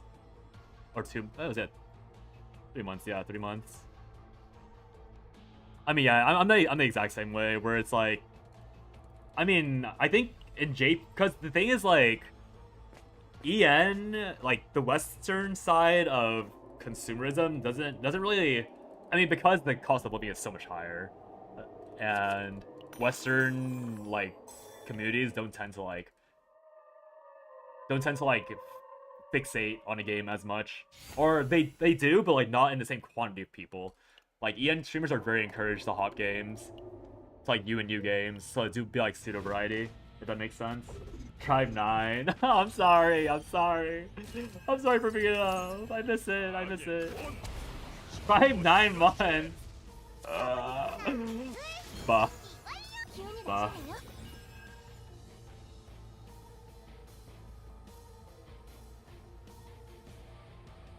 Miani and Enlight, 2 other people. Enlight streamed the most of the 4. Yeah, people are way more consistent on I'm surprised that CZN YouTube isn't that popular, but it probably is the JP thing. I think, yeah, EN people like Western streamers are like much more Twitch focused than they are YouTube focused. I'm actually quite lucky in the fact that like people actually are willing to tune into my Twitch on my YouTube streams, like watch, lurk, even click on. I think it's like a pseudo, like, cause especially since I'm like not a very big YouTuber or Twitch streamer, like the fact that I get people at all is like a very, I guess it both shows how small the community is and how lucky I am to have people willing to click into this. And yeah, Lasara, I remember hearing a lot about Lasara from Starmie and Oreo in the beginning, but then I stopped hearing about her. I mean, low-key, kind of a good thing, because Lasara was spreading a lot of misinfo and doubling down on it. Which is totally fine, like, it's within her rights to spread misinfo, but it was getting kind of silly. The misinfo about dopamine being a team-wide buff, and then her typing a YouTube post, I have double-checked, and I can confirm it buffs, and I'm like, there's no way you just type that. There's no way you just type that you confirmed it works. When I quadruple-checked it, and Oreo quadruple-checked it, and a bunch of random channels quadruple-checked it, and we all know it doesn't work. And this is like one of the highest esteemed theory crafters. I was like, come on, girl, you can't be doing that. Oh, you actually got a decent raid build too, Ajax? It's pretty good. You never tried Tribe 9 in the game? All 4 with management? It was the management of the game. The gacha rates started really horrifically. The gacha rates were like 0.05% chance or some ungodly shit to hit. And then they got review bombed. And then they refunded everyone's polls from the first month. And then gave them 10 times rates. And as you can imagine, nobody pulled like the next 2 banners straight. And so the game went from having like a 1 million revenue to like 5k revenue, and then they announced EOS. So, yeah. Yeah. You might imagine how management wanted to pull that plug real quick. Let's see, Money, Night, Docs, Car 6, Farther Beyond Gaming, Cosmic plays Gacha, Vulcan, Gacha Smack, Pro gave up. You do that every now and then. Yeah, I think this game might be a game that people come back to occasionally when fun stuff pops up, but I don't think people will be making their main game with like Enfield coming out, because I think Enfield has a stronger pull on the industry right now. Knowledgeable, funny, explain things neatly. If you're rich, that's fine. I'm not rich. Maybe one day. I need to find a job so bad. I might have had a decent amount.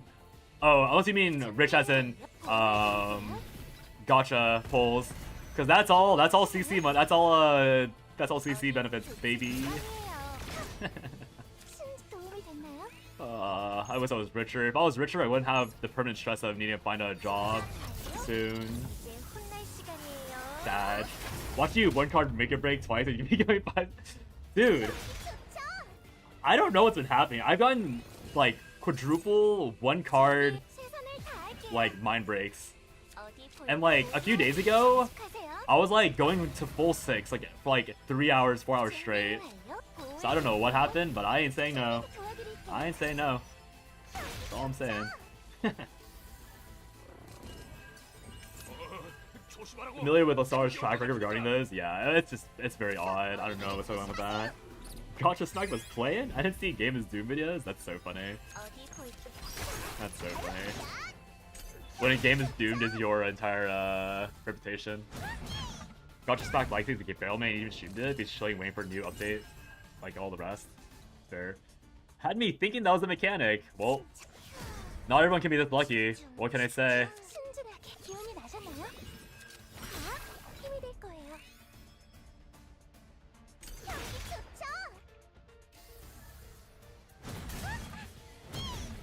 Management, the company left to monetize Screw to kept the beta currently hot, it's terrible, game is sort of decent, with made it, but then Screw, yeah. It was a really high quality game. Like there was something in the background going on. Like that game did not die naturally. Cause people like I remember when it went down, people were like, what? Really? Yeah. Not great, for sure. Copy? No epiphany? The one time there was no epiphany. Oh great. Whatever, it's fine. At least it hit. I'll take it.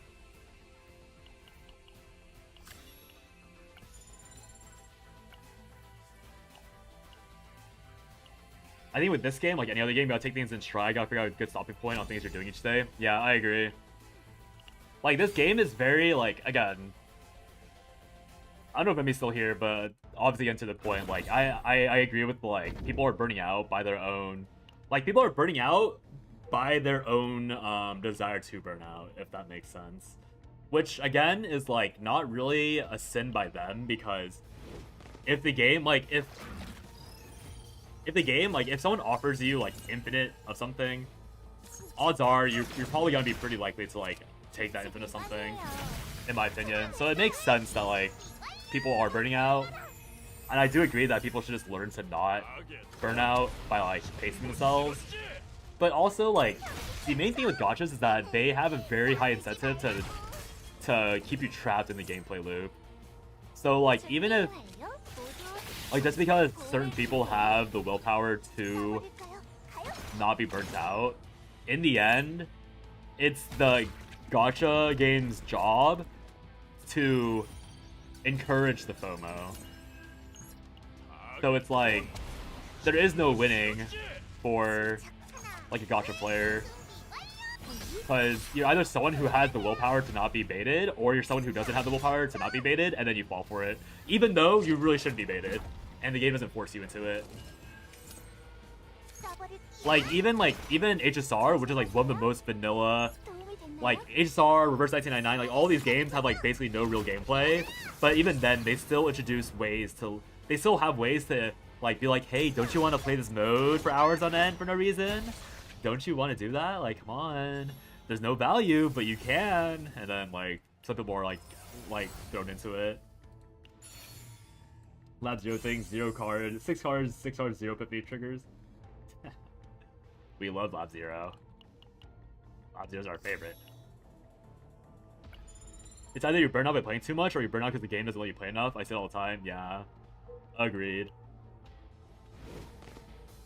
If you find the balance, CZN is crazy fun. Yeah, I do agree. Like if you have the willpower to like not like spam it, it's like really fun to like play it over and over like consistently. Like if you pace yourself to like play a lot when a new character comes out, grind the new character stuff, and then like play less. Like first week play a lot, second week play a little less, third week play a little less. Like I guess the best way to like put it is like first week you can play like 5 hours a day for like 5 out of the, like for 4 days of the week you play 5 hours a day, and then next week you play 4 hours a day for 4 days of the week, and then the last week you play 3 hours for 3 days a week.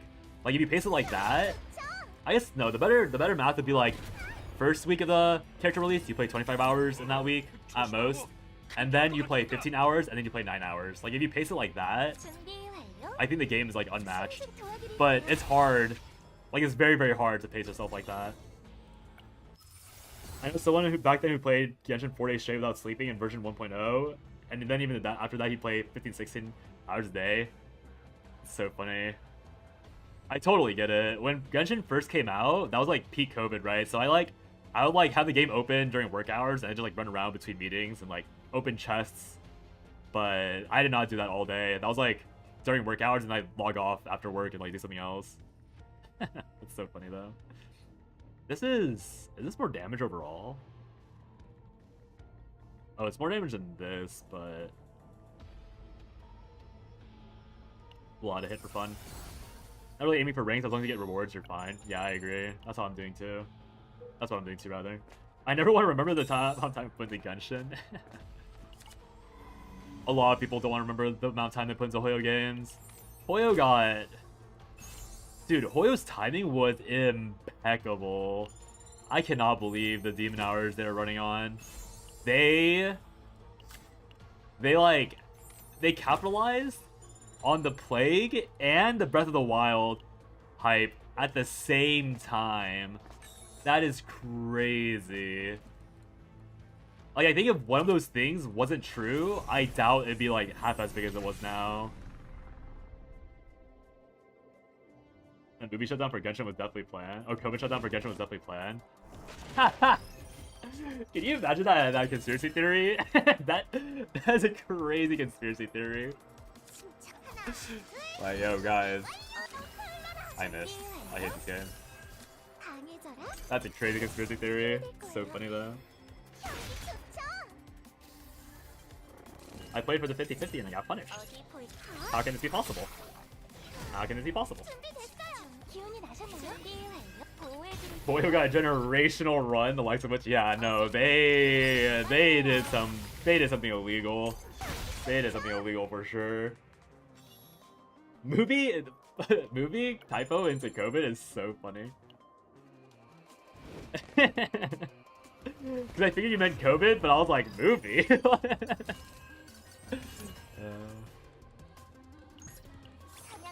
Get time the lockdown made popular, normal day. Yeah, I agree. Like that, like Breath of the Wild was like popping the fuck off, and then Genshin came along, and it was just raps after that. Closest you can think of was back in 2016 when everyone played Pokemon Go for 2-3 weeks before. Dude, Niantic or Niantic or however you pronounce that godforsaken name, them going like, well, actually, you actually aren't supposed to be able to track Pokemon, by the way. Like, we don't want you finding Pokemon that easily. We're gonna ruin the crowd hype moments for no reason because yeah. Anyways, guys, we're drilling crowd hype and crowd moments. All those Vines and YouTube videos and hype moments you've seen of people going, there's a Charizard over here, come on, let's go get it. All those moments that hype up the game and we're free grassroots advertising, all that. Nope, we're killing it. Nope, we execs at Niantic don't understand how important grassroots and social media hype is, and we're just gonna murder that shit right now. Like, we're ripping that right out of the ground, and have fun, guys. Have fun having a significantly muted version of the game. So disgusting. So disgusting. Honestly, can't believe they did that. I wonder if the vulnerable generic Epiphany is better. Oh well.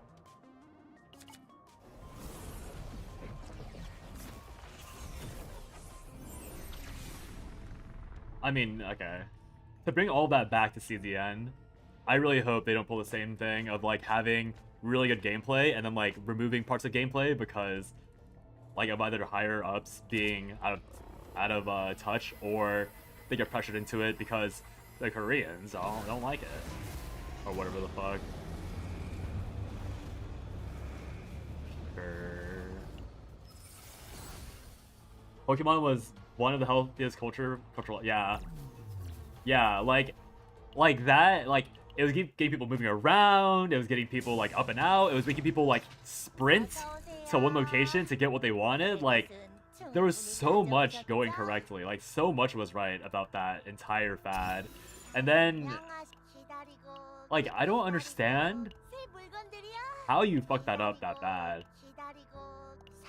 Like, what geriatric, like 80-year-old, like out of touch executive was like, guys, I don't like the fact that our players don't have to buy 50 more Pokeballs a month because they are able to GPS locate where Pokemon are.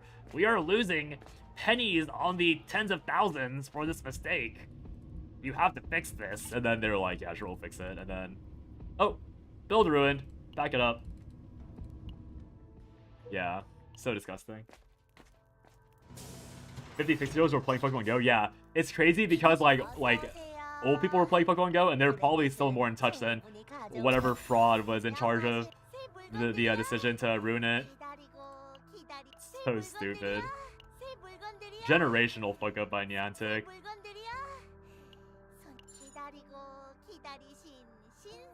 I have more than enough money for this. Jaja! Really hoping CZN devs just focus on the audience capture and let everything fall into place. I did see someone at CZ Discord said that new player experience right now is really, really bad because there's not many polls. And I didn't even think about that. Like, obviously on launch, we had Giga Infinite polls in part because of pre-release celebration, and there was the Owen issue, which gave you a lot of free polls. But I didn't realize those are all celebration tied. So I think there actually is a massive issue for new players at the moment, which really blows. So I think they do need to fix that. But I think there needs to be like, I know what you mean, but I know what you meant by honestly captured. Because obviously like new players will naturally filter in. But that just reminded me of like the fact that like there is actually a massive issue with new player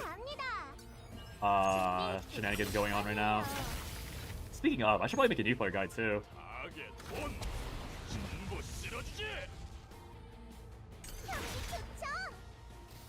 You heard people getting E6 Chizu as 2 player because there's that many polls? Oh really?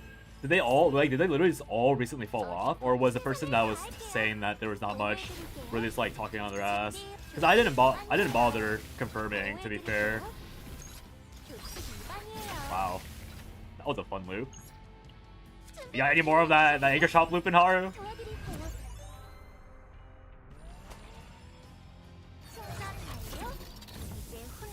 Dude. Haru's ego skill is like one of the cooler ones. Like Chizuru's doesn't really make sense to me. Like it's cool, but it's I'm like kind of like tuned out. Cause like the pacing of the scene is like kind of bad, and like Yuki's is lame because the enemy model just goes poof. Like you legit just don't see where the enemy goes. But Haru's is like beefy. Like that shit slaps. Like she goes like full like Killua like Godspeed and like just bashes you with a gigantic anchor. Bruh. If only it was cheaper. Like am I actually paying like the extra 3 ego points to watch that skill animation? Is that genuinely what's happening? Like I was joking, but now I'm afraid that it's real. Need more anchor shot tastage. Yeah, that's what I'm saying. What the fuck? Give me more. A few weeks ago, someone told me that they pulled new. Okay, it'd be really funny if the new player issue was literally like a this week problem, because obviously I haven't rerolled, so I don't know what the status is. But if that person, like, if it's true that new players are having a bad time, but it's only been true for the last like few days, like wow, that is so sad. If that guy started a few days earlier, he would have gotten everything. He would have gotten E6 Chizuru. Yeah, Haru ego is just so ridiculous. Chizuru's like, it's like, I get the hype, it is cool, but like, I'm like a little like, I'm like high-key tuned out. Bruh. Bah. Yeah, Haru's is, how are we downgraded? The whale from Kalipe looks cool? Yeah, that's true. My issue with Kalipe's ult is that it takes a while. I'm like waiting 5 business days for Kalipe's ult to be finished. Like she drags her whip out, it flips around her, and then the whale spawns, and then she finally slaps it, and the whale has to do like a dolphin dive. Haru's is like, I'm charging, I'm smashing. Kalipe's like, checking my phone. Did I get a text from the other Stella Familia? No, not yet. Okay. Whale's out. We falling. We slapping. We crashing. I got what chest piece are we looking for exactly? Yeah. 안녕. My faint. Wow, I have so much faint memory to play with. One more removal is 50, so I'm at too much. This is fine to keep. If I dupe this, I need the memory. I need 1 neutral card. If I'm playing with Nia, Cube is probably better. So I'll just take Cube. It's not even that big of an upgrade though. Probably mid-tier.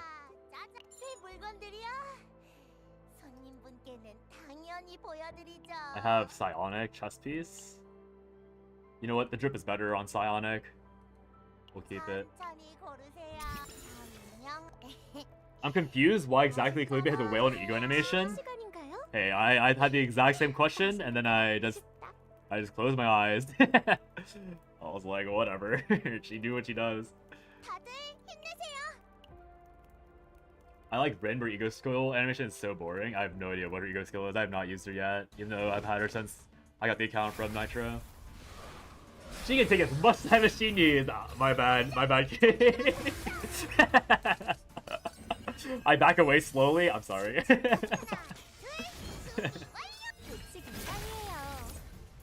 Kalipe, you can do whatever you want. Take 10 business days. I want to reroll right now to see what new players get on dummy count. It would be interesting to see. I have no interest in rerolling this game. Even if I'm really, really bored at home. No, that's a lie. I still wouldn't reroll.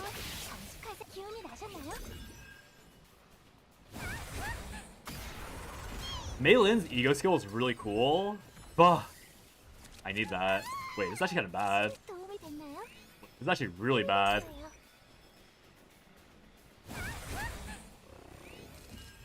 Oh, yo!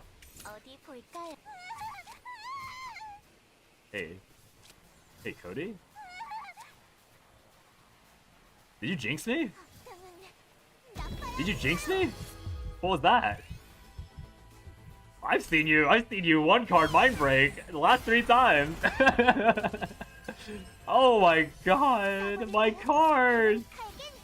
Stop it! Deserve. What the fuck? You guys had a dead draw run, you came to immediately halt and failure. You play HSR, right? See Jingleo or even the after Jingleo, that's Rin ult 1-for-1. I actually have seen Jinglio's ult, and I only seen it in the context of that shitty auto battler they made.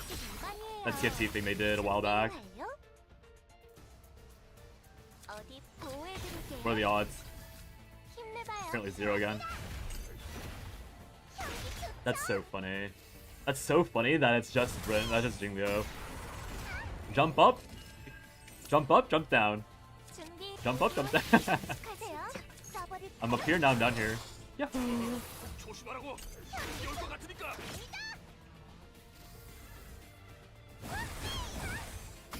Thank God I didn't take the Fury stacking thing, because this thing would have beat my ass. In fact, it's still beating my ass. Should I use Anchor Shot instead? I'm sure it's fine.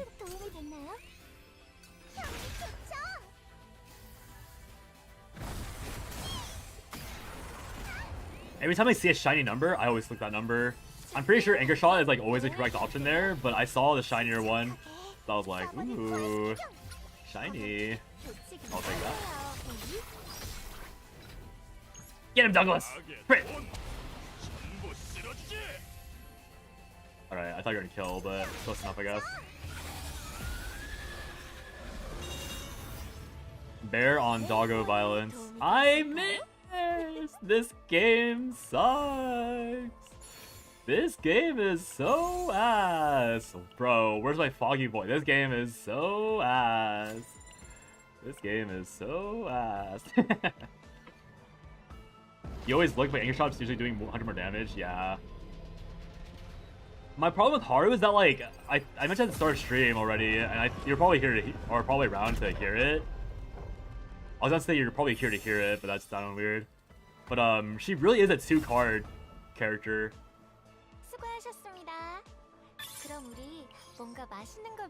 Bye, Nika. Like, where are her alternate builds? She has no alternate builds. She is just Anchor Shot, Anchor Pointer. And everything else is, like, bloat. For what? Decrease. Yeah. I ain't touching that with a 20-foot pole. Click, click, click. Fortitude. I mean, Haru could probably handle this, but yeah, I'm gonna take Fortitude.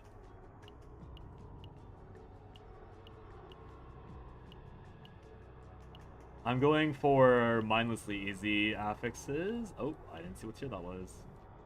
2 elite areas, 2 fortitude. Nope. 14, 40, 70 discard. I mean, I have not felt the need for a tier 17 file in a while. So whatever. Don't care about that.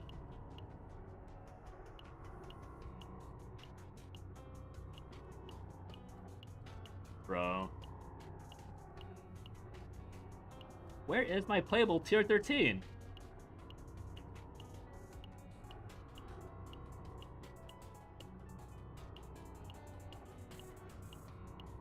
This gotta be Cody fault somehow. Nope. I saw minus 50% and I saw discard. I was at tier 13. What the fuck? 40%, 50%. Okay, yeah, you got me fucked up. Okay, perfect. Oh, for sure. How dare you? How dare you? I need to have to rush him again. Try to get anchor shot, pointer, charge with combo 1 for AoE. Yeah, I think that's probably the best one, or best option. There's a lot of really whatever thingies.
I love staying hydrated. Something that's interesting to me is how people approach build viability in this game. For example, Cheezer, despite being arguably worse spot than Yuki, got almost no complaints. People found a build for her early. The YouTube circle must be very different than the Twitch circle. We have people like Razor calling her an SR. We have a bunch of like, there's another chatter in Suchi's chat that calls her an SR. A lot of people call her like they say she needs buffs because she doesn't have good, like she doesn't go infinite like Meilin does. At least on Twitch. I think maybe YouTube is a bit different, but people cope. I mean, you're right. You're right that people have been complaining less generically. Like, because like you said, Chizuru got a build early, like Chizuru got a build early and she didn't have the benefit of having someone like Yuki base tank the there's not gonna power creep as hard thing. So I think you're still right, but I know on Twitch, again, people are complaining less, but there's still a lot of people complaining about Chizuru being weak comparatively. My team, cause anchor shot procs a volt rejection, little extra AoE from combo, even if we can't really get extra AP, that makes sense. You're just cheating out the extra value. We're cycling a tier 14 lab 0, low-key third boss needs a shot but not just campfire. Agreed. I don't know why, when I saw that, I was honestly baffled. Oh, you know why? It's because they don't want you removing, I think. That's probably the sole reason why third boss doesn't have a shop. Because they don't want you to edit your deck after the second boss. I didn't really think about that until just now. Because I 1000% agree that I should have a shop, but I guess from the dev side, if they don't want you editing your deck outside of the first 2 runs, then that'd be why. Because people will just do shop and then leave. And that would be pretty broken for tier 14 farming. 어디 볼까요? 방금은 엄청난 공격이었던 거 맞죠? Honestly, in terms of like real meta viability, I think Yuki is... Oh, no Divine Epiphany. I think Yuki is like significantly more impactful than Chizuru will ever be, but Chizuru is a lot more satisfying to play. And I think she is technically more fun because of her shenanigans. Because like Yuki in the end was like very honest. You draw, you AoE, and then the next turn you do it all over again. But Chizuru is like, oh, like you can stack and you can do this mechanic and that mechanic, and it's all very very engaging and like involved. And Yuki is just like, yeah, we're gonna do this now. Have fun. 엄청난 공격이었던 거 맞죠?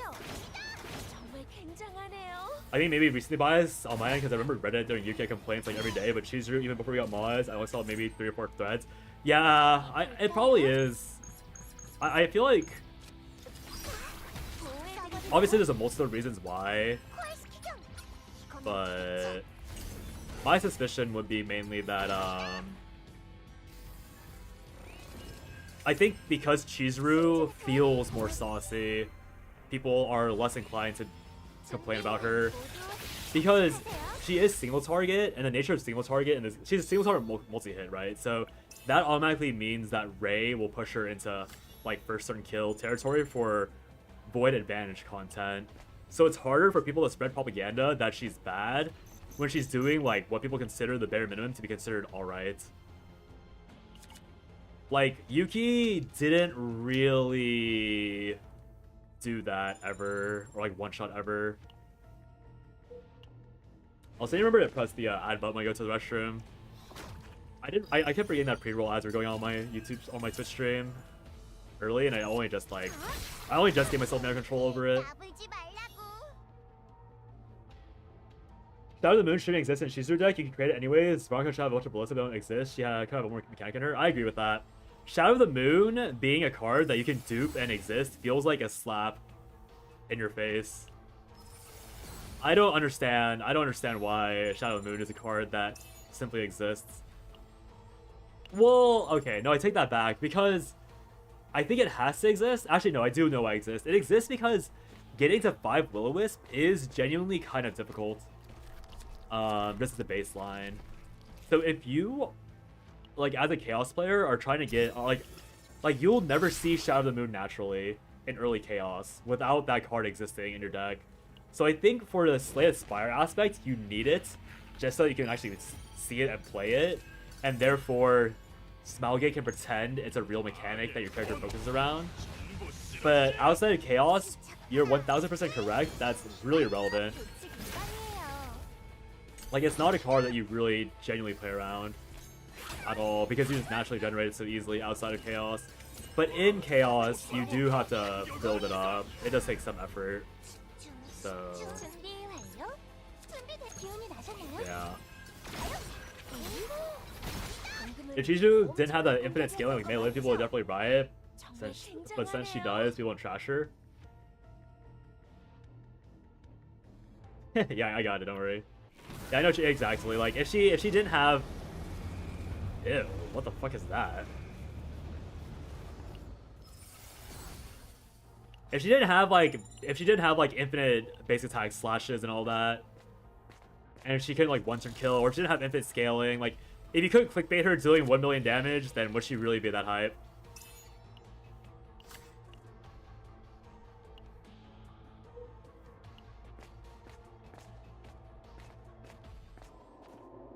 Which reminds me, part of me really wants to redo the Chizuru build, but I want to redo the Chizuru build and not get bind 3.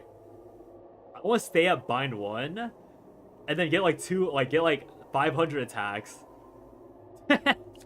Because I think her regular auto attack animation is much slower than the the Oni slash effect that's going on. So I can literally trap people for like 3 minutes, just like staring at Chizuru like manually like slash for like 500 attacks. But that probably took like an hour and a half. But I really want to do it. I think it'd be really funny. Like it's really repetitive content to be fair, but I'm like, what if like how? Like that has to be like the most stupid thing anyone's ever thought of. For like the most sadistic reason too. It's so tempting. Veronica, we can have a talk. Is that your aim? I have to go ham on it, 'cause it's gonna run away. But...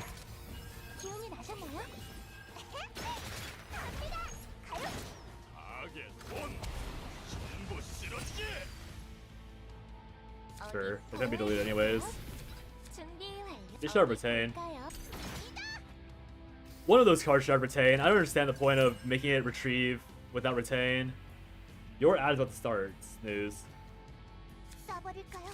베로니카에겐 Thank you, Twitch, for forcing me to have ads.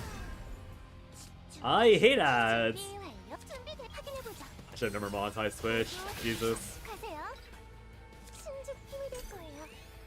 Actually, I want to see exactly how much I've gotten from Twitch ads in the last month.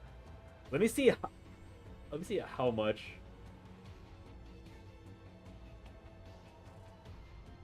Twitch ads over the month of December got me 60 cents. And the month before that, it gave me 34 cents. This stupid ass platform is forcing me to run ads for pennies. Damn, like just kick me off the advertising at this point. Like, I'm not making you any money. Dear Lord.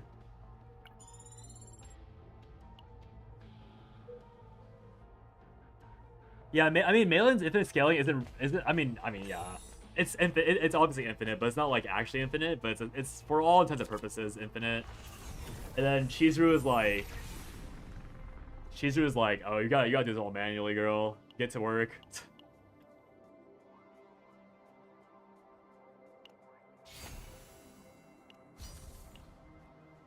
Man, I still can't believe they made Ray's Dark Condensation not proper stacking. The fact that's unique stacking, or whatever the term is, I could have done 1 million damage with Ray on that one card on XT of Violence, but no, we can't be saucy. We gotta be vanilla on Ray. Yay! I love Smilegate balancing. I love the fact that you just have to guess.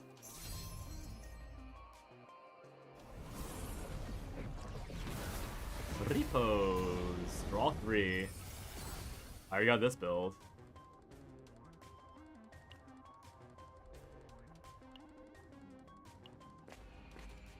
Nihilia.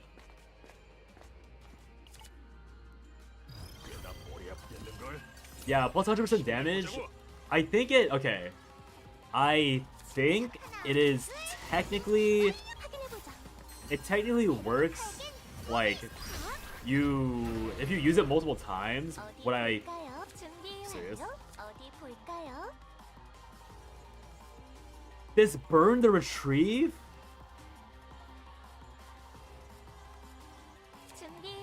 Wait, what? Wait, that's how that works? I should have used it to stack reload. Wait, that's how retrieve works?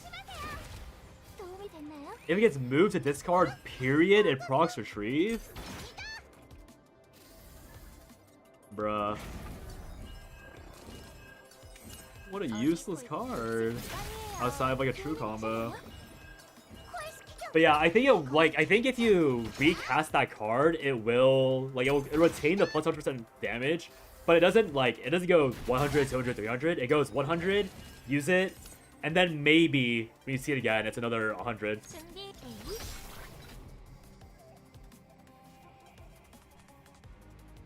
Yeah.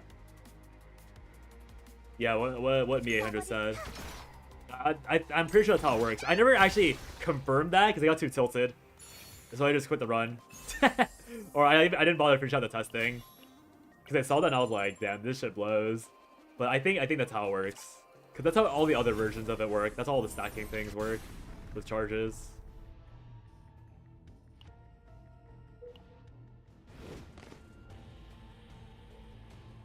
But I do hope the tower is difficult in a way that, like, maybe... I think... Okay. I don't know how they would actually balance this, but my hope for tower is that they would make it so that it, I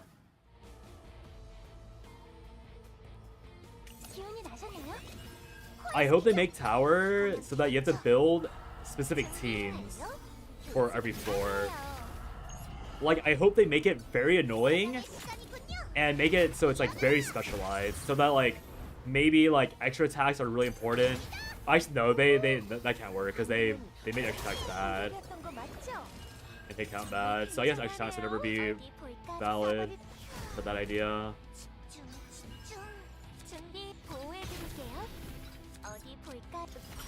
But if there was a way, I just realized like I'm so stupid. You can tell I'm not a haru player. But I hope they make extra attacks bad, or I hope they make a way to make extra attacks actually valuable and like needed for content. I hope they make like AoE focused content. I hope they make like hit count focused content, and then I hope they make like very high damage based content, and I hope they make content where the mob kills itself, but you have to heal through or tank through it. Like, I just hope they make everything like very specialized so that you're actually encouraged to play the entire roster.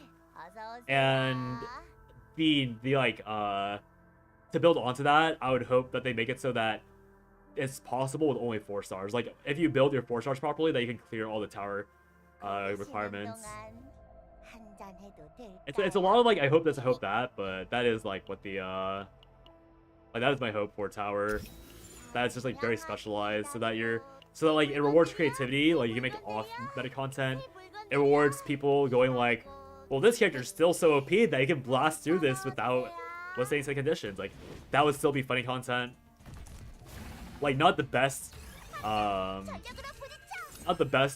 Smilegate, but it would be like, oh yeah, haha, look at Mei Lin infiniting this again. But I think that would be the best case for tower, where it's like you are encouraged to make unique things for each floor, as opposed to just going, all right, Cassius trusts like Mika. Next, please. Venus info in this game is stellar. Yeah, that was a lot of just like you just don't know until you test it type shit. You liked, hated a blissful and E7 where your units have a number on their heads, and depending on that, also different things. You can forcibly cycle those numbers. I mean, it is Smilegate, so it might be the same vibe. So you probably will get your wish of like that being what it is. I never really played Smilegate, so I don't really know what to expect. Or I didn't really play E7 to that degree, so I don't know what to expect. But that doesn't sound too bad. Like, as long as they encourage you to use your roster instead of the same broken-ass team. Yeah, as long as it's rewarding, as long as it's increasing creativity, that would be really nice. Because in the end, like, this game really needs reasons to, like it needs to give you reasons to go wide, so that players aren't doing the thing where they don't go wide and like just like headbutt into the same team over and over again.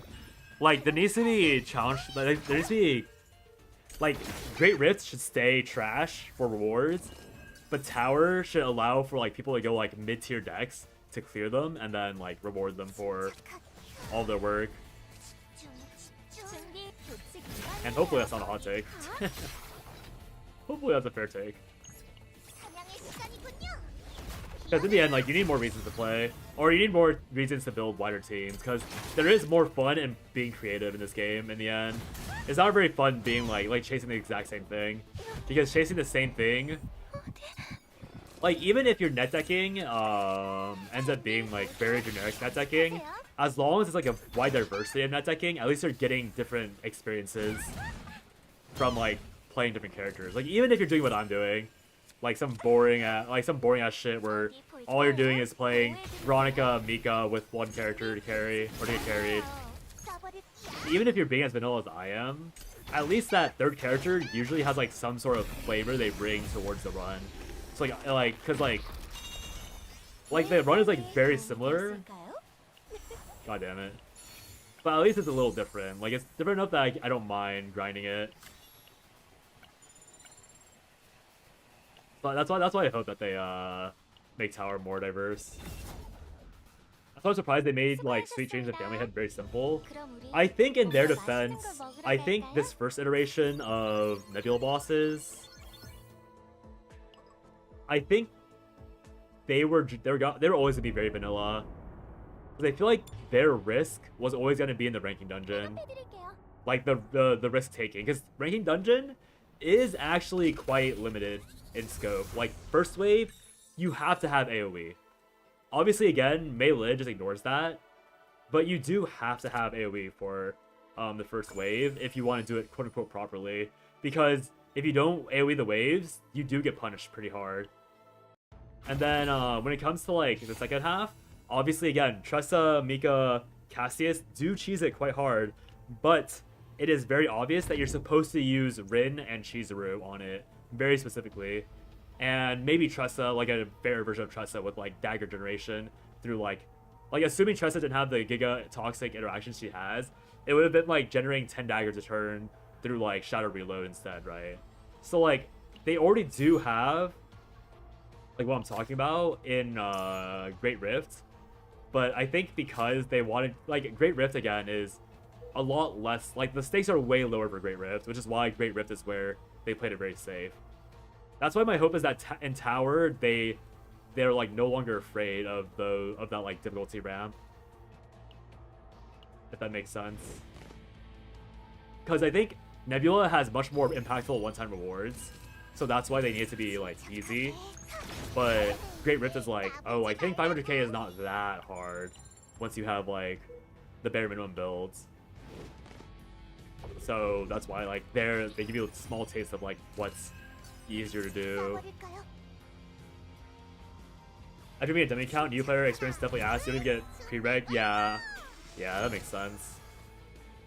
Like it's just bad timing. Whoever starts now, they get nothing, which is ass. No matter how you put it, that really sucks for new players.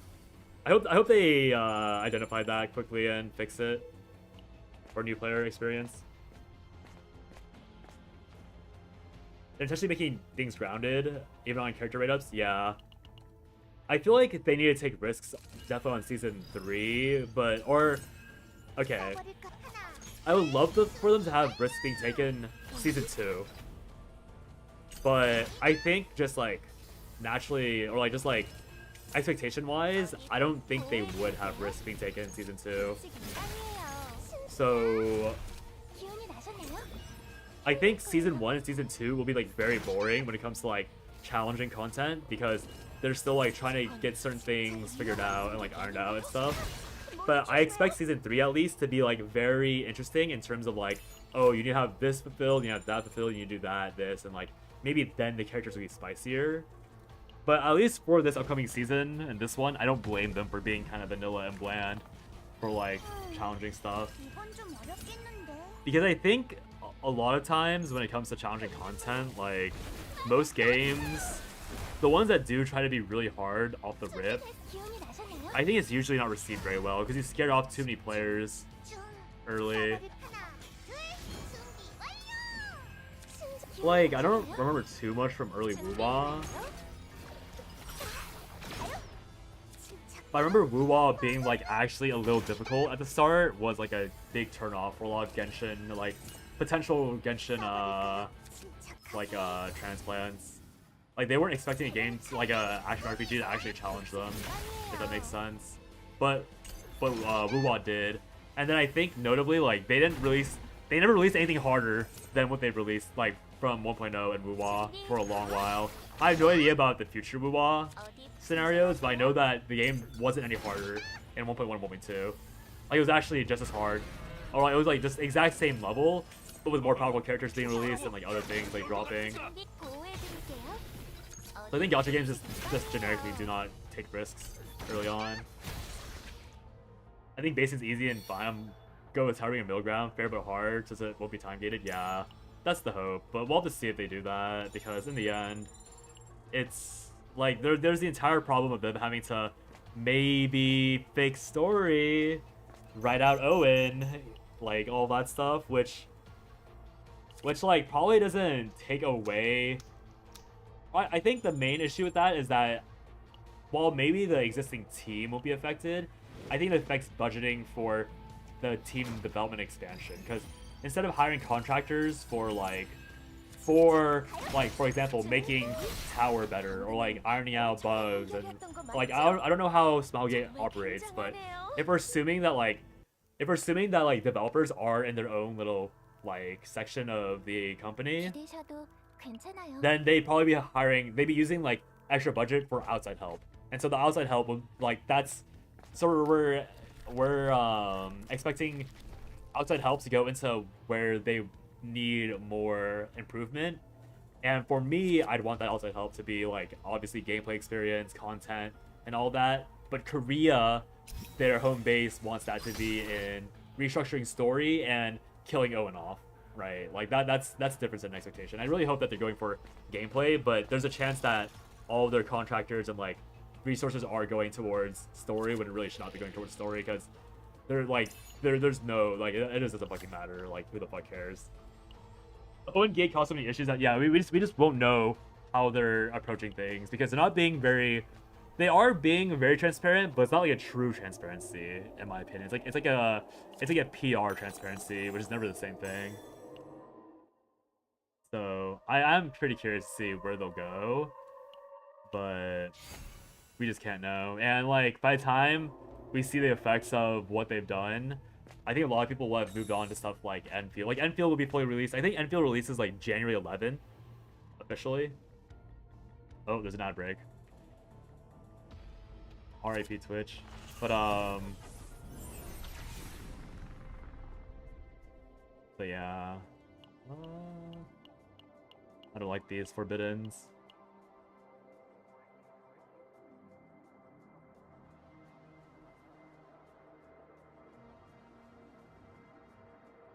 I wonder how good this is for Haru.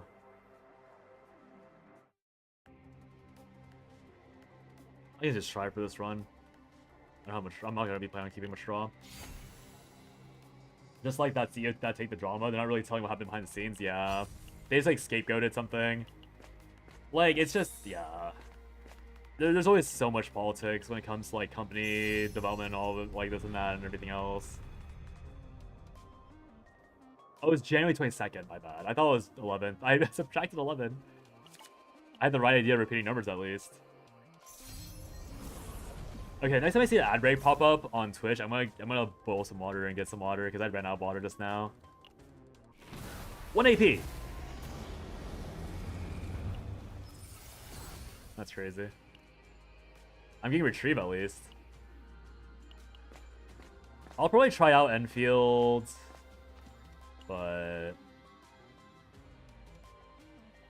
not particularly convinced I'll play it for very long. If I do play it, because action RPGs, Tribe 9 was the last one I really enjoyed, which wasn't that old, not that long ago. Like it was this year, obviously, but like I didn't play ZZZ. I tried playing Woo-Wah, wasn't very fun. I'm obviously long gone from Genshin. We'll see though. I could always try it out. Like there's always a chance to try it out. Also, what counts as a buff? Guard and evade. Are those the two buffs I have? I'll just swap it now. Spent too long in ZZZ too. I mean, the game looked fun. Like, I did want to play Bernice or Bernice, but the Bernice thing is just because she's a white woman with blonde hair. Like, there's not really an actual. I didn't want to play her because I like ZZZ. I think that Orly effect, like hot white woman peak, Toss champ, white girl save me. But even that wasn't enough to bait me into it, so like, whatever.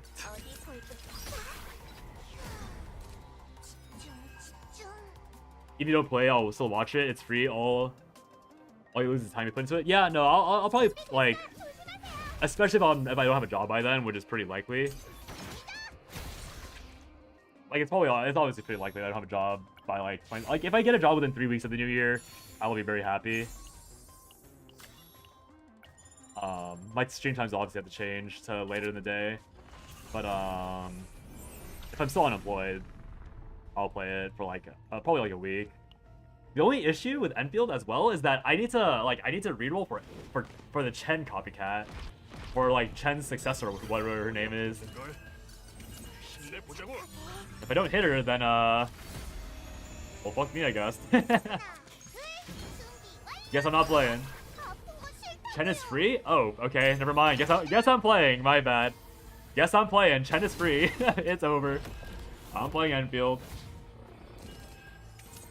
You gonna play for your girl Yvonne? She's your favorite in CBT. Isn't CBT still going on?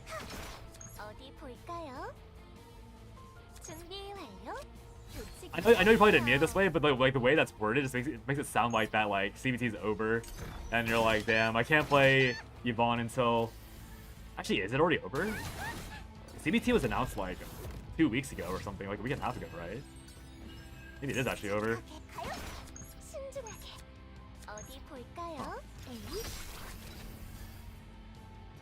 Bruh. 사냥의 시간이군요. You play CBT2 to get CBT3 access? That's unfortunate. Oh no, dude! If there's 3 CBTs, it's gonna be the same thing as this game. Hand is full. Dear God, 쏴버릴까요? this clutter is crazy. I was complaining a while ago that like the issue with this game is that I think a lot of like content creators 중. didn't like give Smilegate good feedback. 꿈이 있어요. So like, wait, I have 3 retain cards. I didn't realize there were retain cards. But yeah, cause like obviously like with gacha games like this, there's always like clout involved in like being ahead of the curve and like knowing what's going on. So I feel like Enfield's gonna have the exact same problem where like there's gonna be like certain bugs or like certain like character interactions and team interactions that people just won't talk about so that they can get a head start when the game fully releases. Obviously that might not be true. Like there's a pretty good chance that people will be honest and like give I don't even remember what the Arc Knights company was called. But there's a good chance they like people will be more honest for that IP because it's more respectable than E7. But yeah, I just know that people are gonna be like keeping things under wraps, and then there's gonna be like a tier list that comes out frame 1 that's gonna be like super out of date instantly because they'll do major balance changes, just like in Chaos Zero Nightmare. And then there's gonna be some broken ass character that's gonna remain hidden for like a week or like 2 days. And then all the CCs will have to like adjust all the tier lists. They'd be like, hey guys, this character's actually broken. Pull for them now, huh? 어서 오세요. Beaters, beta tester cheater, yeah. 현명하신 선택이. Sword Art Online has done irreparable damage. 당연히 Irreparable damage. 최고의 선택으로 Forever. 기다리신 신상들입니다. Did I take that dimensional cube?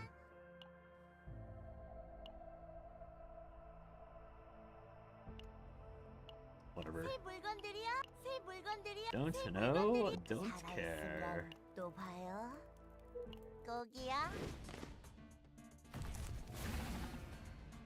당장 전력으로 부딪혀. 쏴버리 하나, 둘, 준비 완료. 가요. 보호해드릴게요.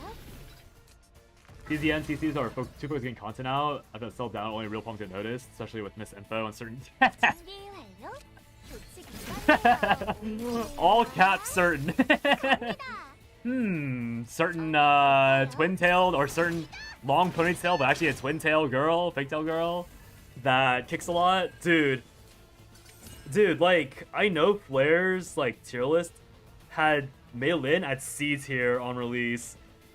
And I remember seeing that and going like, does this guy know what he's talking about? This guy does not know what the fuck he's talking about if Mei-Lin's on C tier.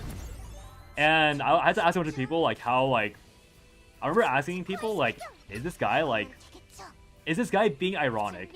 Because if he's not being ironic, then this is such bad information. And then like no one could give me a straight answer. Because I like watched a few of his videos and clips and like they all seemed like very like he seemed quite like serious about his takes. And that guy's initial spreadsheet had so many problems.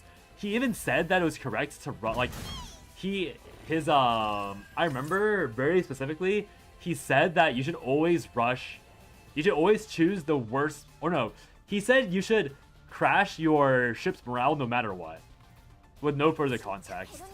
Like he just said that like no matter what you do, you should minimize your ship's morale and fail on purpose. Like, and then like the caveat was like in order to rush the date of like the reset thing. But like that wasn't even fully true.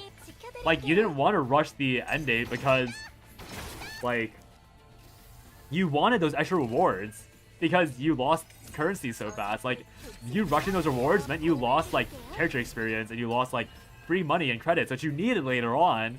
But he just wrote like very matter of fact like, oh yeah, you should never focus on this shit. I was like, what is like, is this guy like, this guy is like reputable or something? Like what's going on?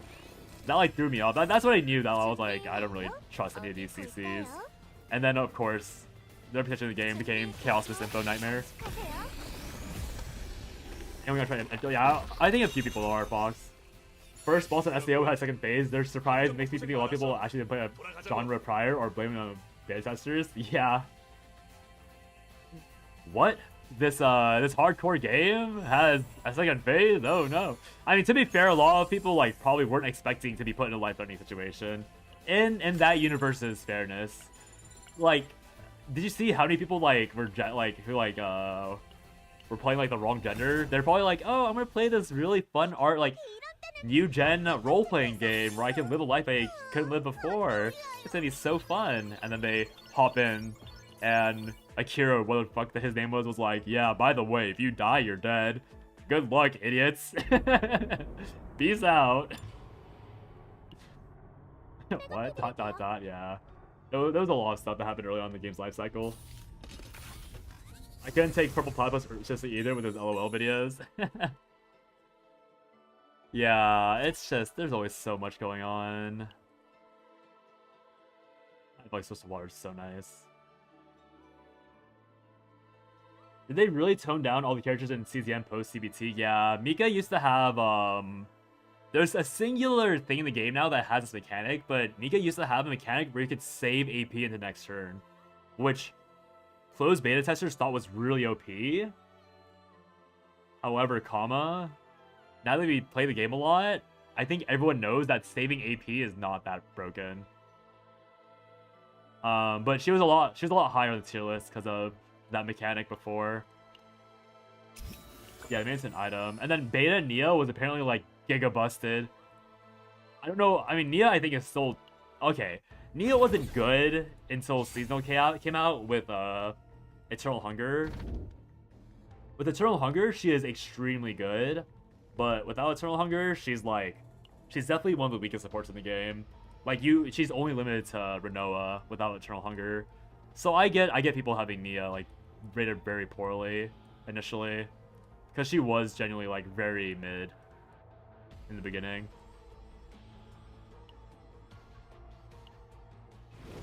But yeah.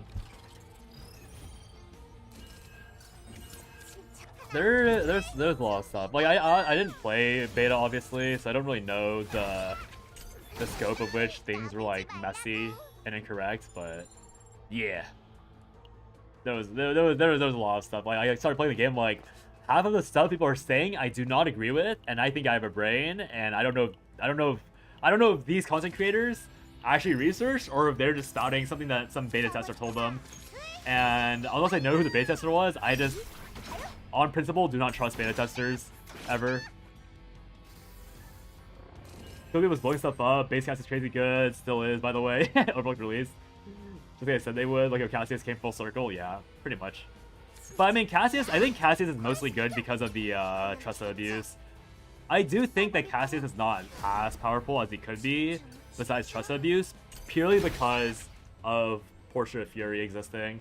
Without Portrait of Fury giving like a lot of characters a free +3 card draw, Cassius would be a lot more impactful. And even then, like Cassius is still very impactful. Like Cassius himself can just run Portrait of Fury and give you Giga card draw with full house.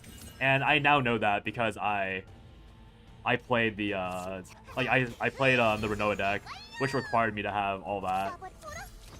So I think I was complaining to Suchi about it, but I think I was just wrong about Cassius falling off, because you with that Renoa deck specifically, you do still need more card draw because you inflate your deck so much with extra bullets. So up to a certain deck size, you do need more in the end. So Cassius is still probably more than fine. I like overstated how quote unquote bad he's gonna be. Also, is this any good? No, right? I need this to be a -1. I need this to be a -1 AP anchor shot for us to be usable, right? This create 2 per battle. Because it is garbage otherwise. I mean, it is. I mean, it'd be funny if I get the Giga Nia build.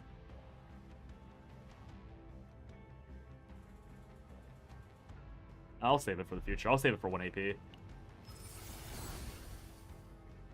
You're forgetting the most ridiculous one, Veronica. Oh yeah, that's true. Veronica bad? Huh? Veronica not 000 S tier? Like SSS tier best character in the game? Like, who is advising these content creators? Like, you breathe near Veronica once and you're like, wait, I cast Firing Prep? And suddenly, I have a 150% extra attack card that will spawn permanently, cause 0 AP, her entire deck cycles around it, buffs it for no reason. This is a bad character? This is a low tier? She has Pot of Greed and Super Pot of Greed on 2 separate cards, and she has 2 upgrades outside of that? This character is bad? What? Like, who is advising these content creators? Please tell me. Who is telling these people this character is bad? Like, what is going on? How, like, what? The fuck?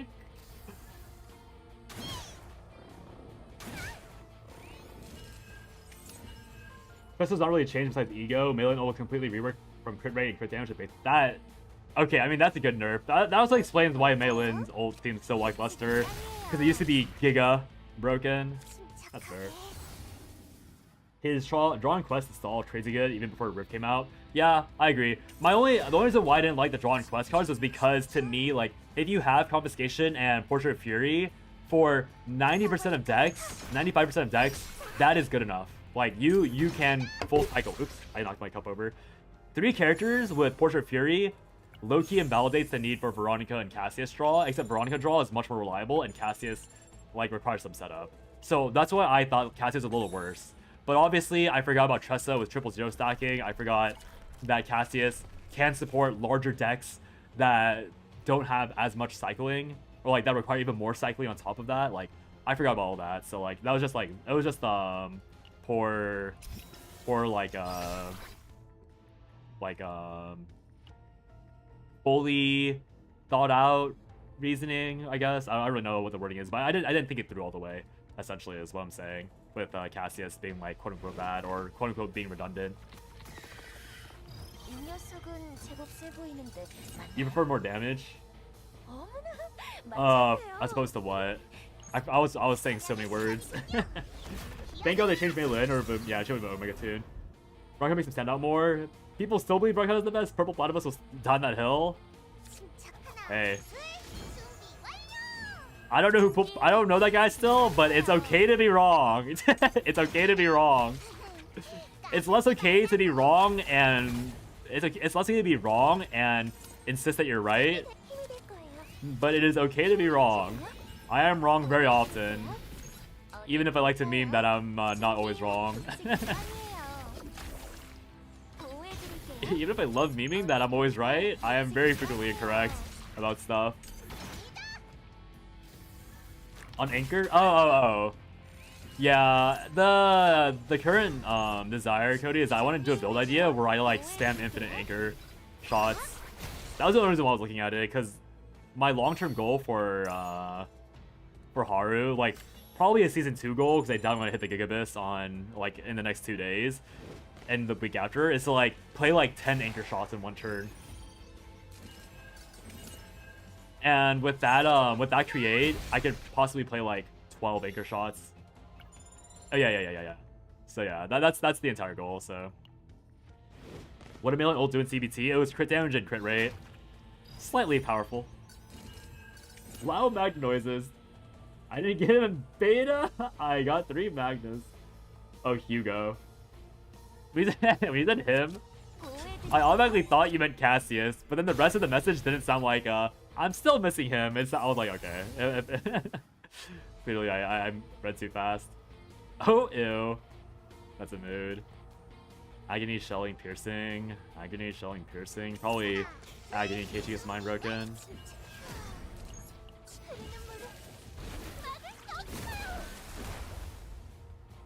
Cloud Magnet noises is so funny.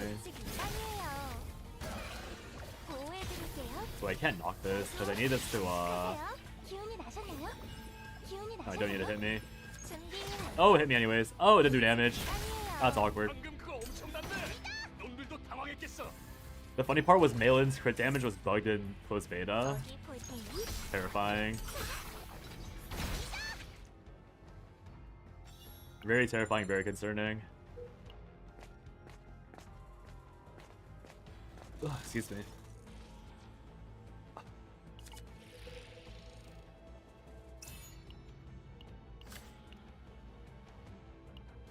I'm gonna start assuming that what Sushi said was correct.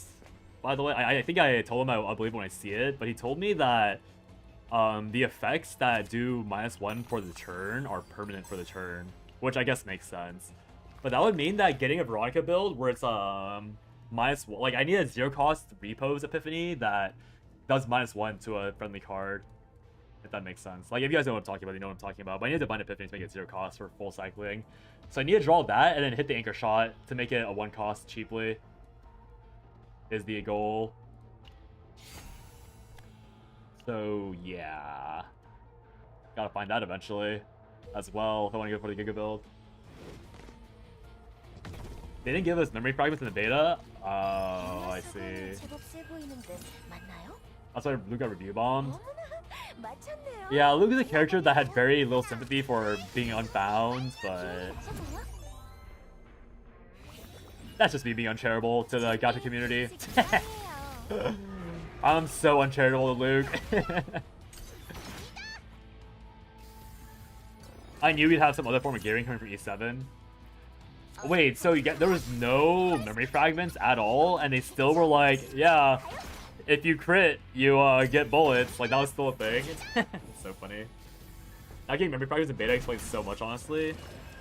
Yeah, I guess it's fair because you miss out on a lot of like raw power. But I don't know. Like I guess memory fragments are a lot of Veronica's power. 어디 Okay, 볼까요? well, that's useful. Because Veronica is kind of whatever without scaling from memory fragments and extra attacks. There was none because you couldn't unlock them. I guess I had to know, like, my greatest curiosity is, like, was it because people pushed really hard difficulty back then and then they got walled out? Or was it... I don't know, like, I feel like... I know people bitch a lot about the existence of memory fragments in this game, but did anyone really think there wasn't gonna be gear? Like, it's like the most straightforward, easy, like obvious, infinite content loop that you can make. That you can use to force whales to burn stamina permanently, like this and that. Like, like surely no one thought that there wasn't gonna be an extra form of stat weight, right, guys? Right, guys? Coming from Limbus, I pray. You can't even say that. You played so many Oil games. But I mean, I get it though. Please let the Korean game be normal. Please let the Korean game be normal. Please, I beg you. Be normal, be normal, be normal. Narrator voice, it was not normal. Not getting main frags explained by the current state where... Oh, you meant that because no one tested it. Oh, yeah. That's actually true. Because, like, no one can be bothered to tell them, yo, guys, these 4 sets are absolute trash. Fix it. Ah. Yeah, that's fair. I'll probably keep this, because that way we can play Anchor Shot next turn. High Speed Reach was level 30 before CBT release. What frustrated the most was how similar translation issue from beta release was. Yeah, I mean, that's probably the only real criticism I agree with, which is where, like, they should have given more value to translations, because obviously AI was their main translation thing, but like you couldn't have found the one, like there's so many Westerners in Korea that want to live in Korea. You couldn't have, like, thrown a guy a bone, like, paid him, like, minimum wage Korean won, and been like, hey, go, translate this for us. Like, wait. Did I miss the... I missed the thingy. Whatever, it's fine. Like, go translate this us. Like, just tell us if it makes sense. And they couldn't even do that bare minimum. Like, really, guys? Like, that was too expensive for Smilegate. Looking at Renault condition, it'd be impossible without memory fragments. I mean, true. However, who cares about the Renault condition? Literally, who cares? Like, no one is playing the Renault condition properly. Like, it's so unneeded. But I get you. I get what you mean completely. But like, it's like the actually, it doesn't fucking matter. You know. Like, the content's too easy with memory fragments alone. It's so irrelevant. I don't know. There's so much content in this game that's like, they just need to put, like, on one hand, I do want harder gotcha content, but I understand that's impossible to balance because of how unbalanced it is.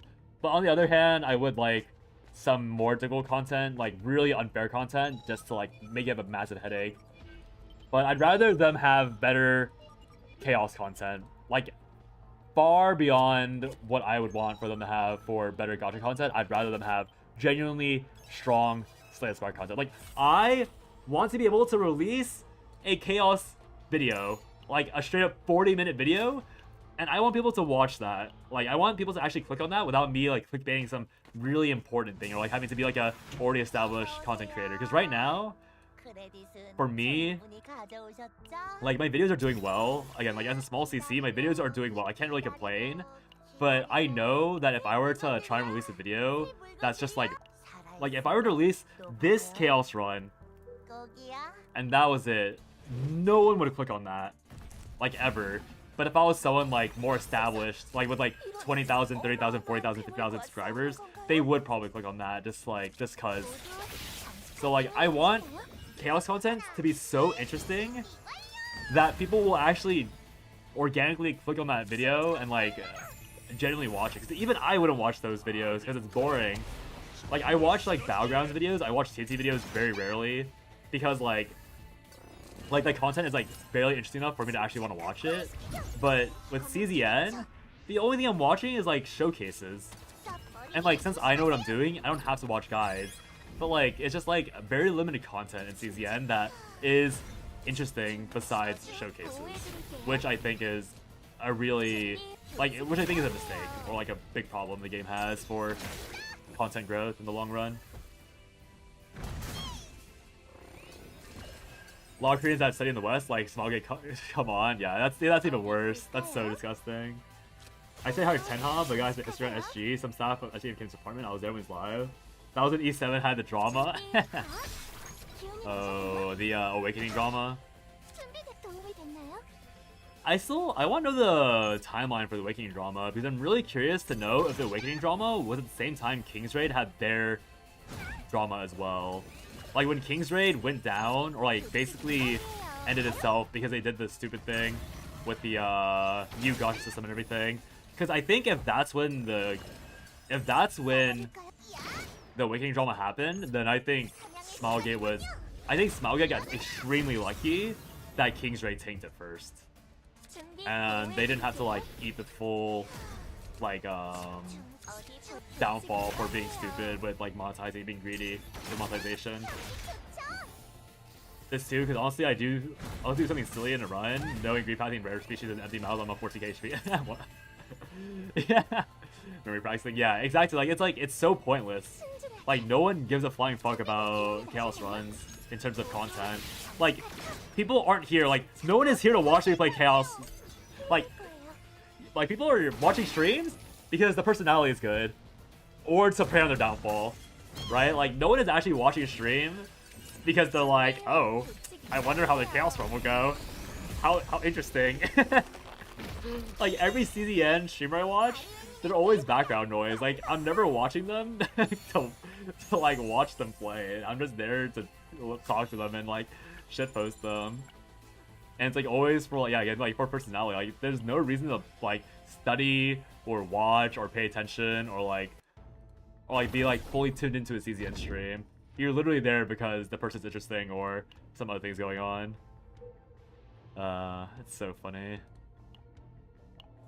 Like, there are sometimes tidbits that people will say, and that's like obvious, like, that's also good, but for the vast majority of these streams, it's like, well, Yeah, like, I don't know. I'm just here to listen to this guy yap for the next 4 or 5 hours. I'm gonna dodge the shop. Actually, shop presents -1. -1 event. But I get Divine Epiphany, I get gold. I am missing... The only card I'm missing right now is the thing that can't be Epiphany anyways for Haru. So I guess I do dodge. I take a crappy event. No shop. So I essentially lose a... I can sit down here. Go here. No, I'd probably rather go above. I go down here for the shop and then dodge this, grab that. Go up here. Sure, whatever. Tunnel. Kingsgray's making a comeback? Yeah, I know. It's been making a comeback for like the last 4 months. I probably won't play it. I'm long past that time. I used to be an official Kingsray mod. Nerd. Nah, I mean that game has so much place in my heart, but I don't think I'll be touching it again. Only play you'd watch would be Kapu, because that's the only guy that plays exclusively massive like Chaos with no shield or healer. I don't know how rewatchable it is. Kapu, is that the is that the Kapu I think it is? Is that the Uma Musume content creator? Is that my Kapu? That guy's so funny.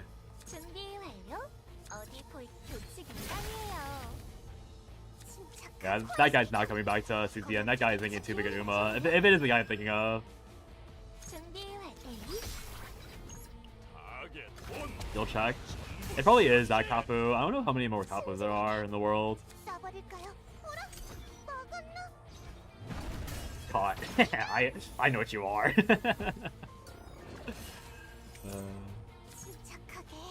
Did you play Brave Frontier? No. I tried one. I like very briefly tried. Like back in high school, cause one of my friend's little brothers played, and I saw him playing, and I was like, oh, like that game was cool. Like I used to play Puzzles and Dragons back then. I played a little bit of Unison League, but mainly back then, what I played was Valkyrie Connect. I played Valkyrie Connect. That was how I got into that specifically was how I got into Kingsray, because I made a friend in Valkyrie Connect, and that was the guy that was like, oh, come with me to Kingsraid and help me mod the thing. It'll be really fun, I swear. And I was like, haha, yeah, let's go. But yeah, I tried playing. I know Brave Frontier 2 was not really the same thing, but I did play a little bit. Like I poked at it very briefly. I didn't really play it though. I think I did download Blade Frontier 2. And then I played like 2 hours, and then I closed it and deleted it.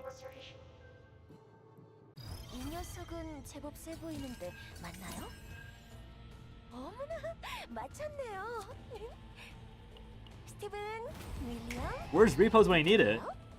Where's the draw card when I need to test this?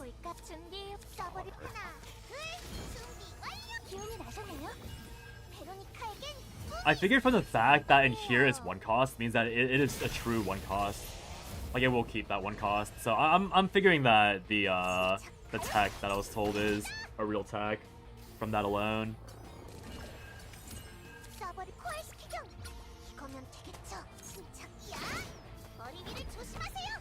I want to play the Final Fantasy games, but they'll shut down. Keg Square, dude. I don't understand how all those shut down. Brave Exvius, Brave Frontier, Dissidia, whatever, Opera, whatever it was called. Like, what was it? Like, FFDDOO? Like, that horrific ass name? There's so many IPs and they all, like, exploded or something. Like, I don't get it. I don't get how they, messed all that up. Keep this. The person you watch it is much smaller. Yeah, probably wasn't the same person then. I don't think Kapu ever mentioned, the Kapu I know never mentioned CZN. I was just wondering if that was, I was wondering if that just happened to be the person. Opera Mania? This game is so dead that it doesn't even show up on Google.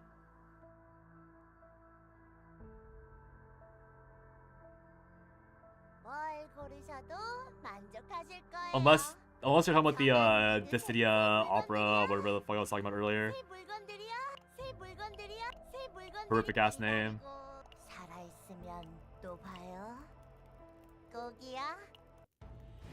Apu's a common name, I guess. Interesting. Ooh.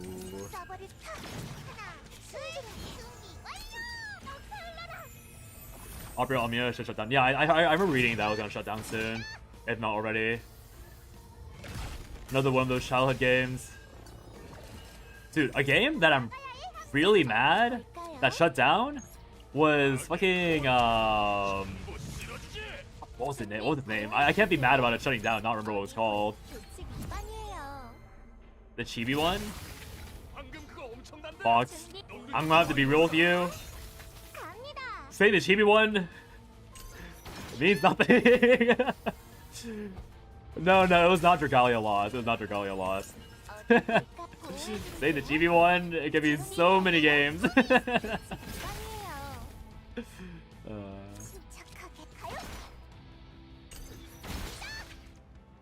Let me type it in.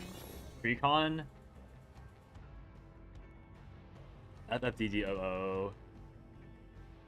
Dissidia. Yeah, it is FFDDOO. FFDDOO. I remember it correctly. Wow, I was so traumatized by this name.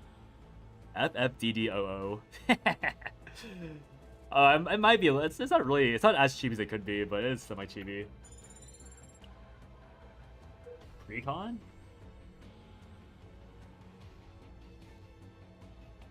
Monster Trucker. Wait, what? Why did I say Precon? I mean, that's another failed Psy Games. Psy Games? Was it Psy Games? Another failed IP. But, wait, that was not a good idea.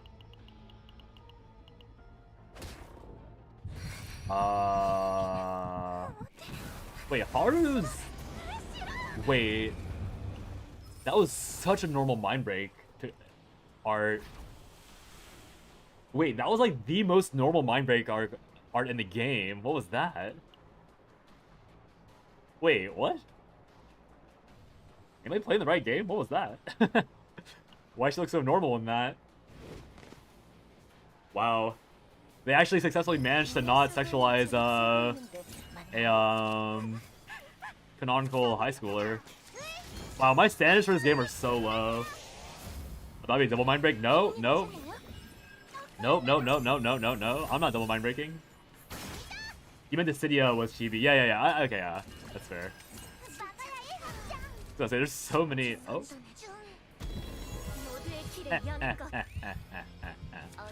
I am too talented at this game. I misclicked. I am so bad at this game.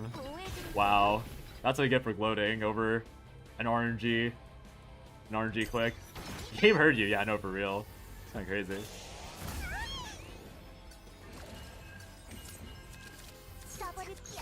The way this is just like the correct version of the event thing I just fought like 3 nodes ago.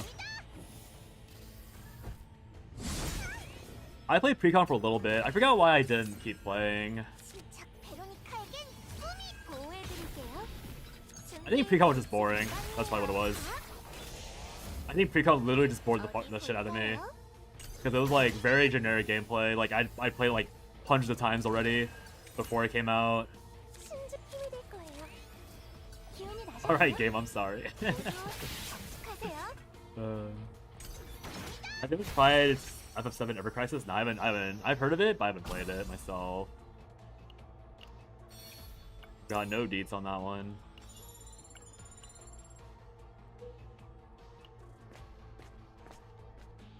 Tried it, got bored after 1 mission. That's promising. Fuck.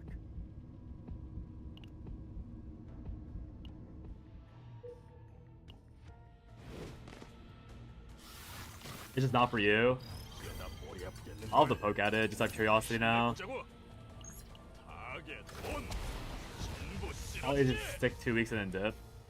It's really sad when a new game comes out and it doesn't capture the hearts of the people.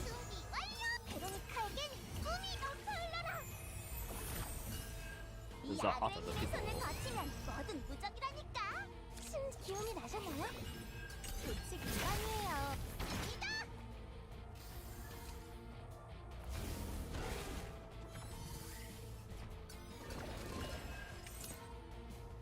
준비. A lot of Aegir pointers and not very much AP. 위반이에요.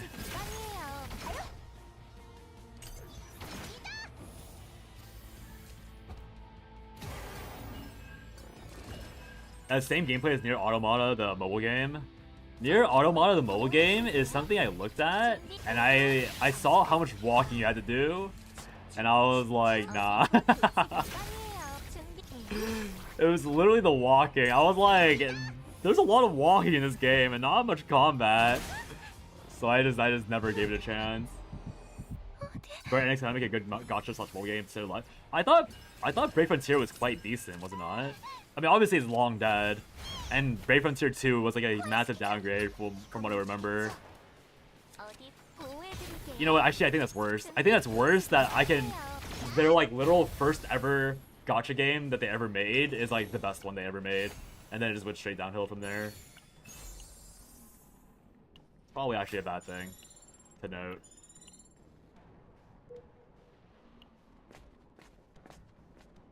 Brave was Gumi, not Square? Oh my god, I confused it with fucking Brave Exvius. I played Brave Exvius? Oh, who was it? I remember I played Brave Exvius when this one Wind Spirit released. And then I pulled like 3 dupes of her, and I was like, this is kind of fun, and then I dropped the game. They were giving me for Brave Exvius? Yeah, I think I confused the two. I never played, I never played Brave Frontier that much. I thought I played Brave Frontier a little bit. Well, I actually played Brave Exvius for a while. And then I played Brave Frontier 2 and it wasn't interesting, and then that's why. And then I quit that one. That's probably what I'm forgetting. What is this? Why did I, Oh no, okay, I didn't ult. I did not mean to ult. Haru? Wait, I ulted.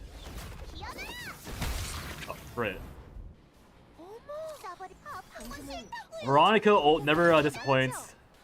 정말 굉장하네요. They don't have the capacity to invade. Okay, that is not true. That is not true because they made Tribe 9, and Tribe 9 was pretty innovative. It's just a small shame that they blew it up for no reason. Tribe 9, no! Tribe 9, come back! Tribe 9, come back! You're still loved. We still want you. Come back, please. 어디 볼까요? 보호해드릴게요.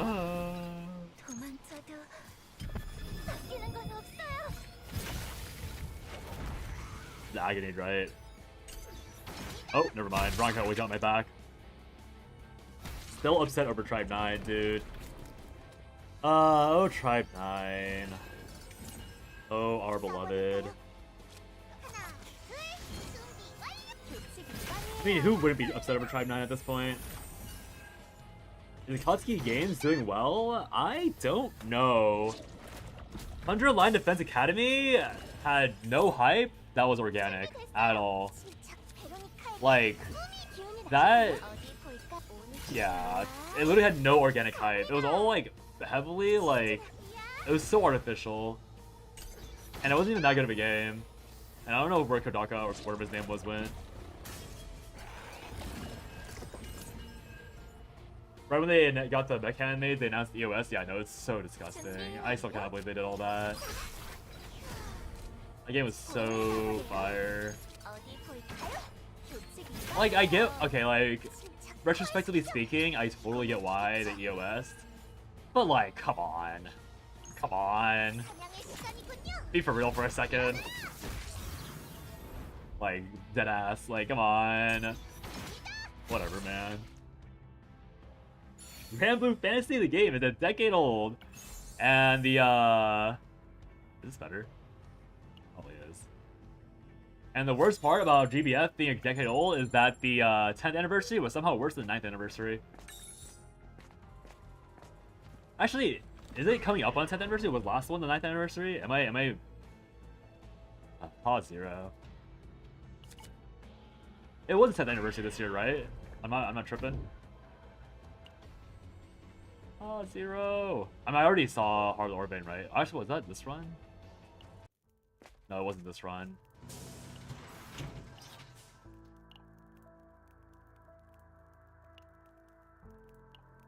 GBF outliving every gacha at this point. Guys?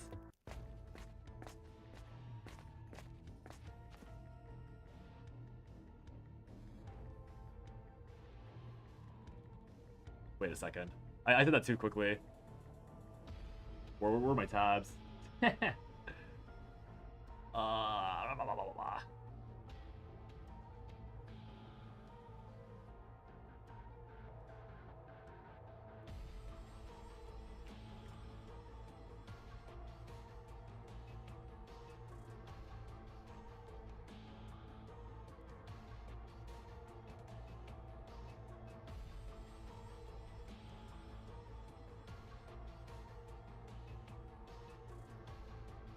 Wait a second. That's the right button. Look, I'm a dirty seasonal player, so I've basically been quit for like the last while. But my friend told me Zeta dropped. Yeah. I logged on and I sparked and I didn't even look to see if the other characters were good. She's mine. She's mine. Sudden login. Yeah. Yeah, relink. I mean, I get why. Like, I really wish they like made a live service properly, but in the end, it is what it is, right? Sorry, did I hit the trifecta this game? I didn't hit the trifecta this run. Dude, I had 3 sparks saved up for like 7 months. And I still have a spark left. I sparked this time. I sparked right before I quit. For somebody. I sparked just because I wanted to spark, so I just sparked for no reason. It wasn't even like a good spark. I just wanted to spark. And obviously now I just burned the other spark. Oh, I sparked Halloween. That's right. I sparked Halloween and I got like every single Halloween character known to mankind besides like 1. I don't know how much you guys know about GBF, so I don't know how much this image will trigger people. Give me a second. Let me see if I can find it quickly.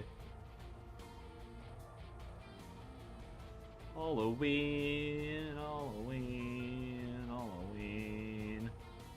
My DMs with this person are just a bunch of TFT or Hoyoverse TFT. Wow, that's a lot of Hoyoverse TFT. What the fuck?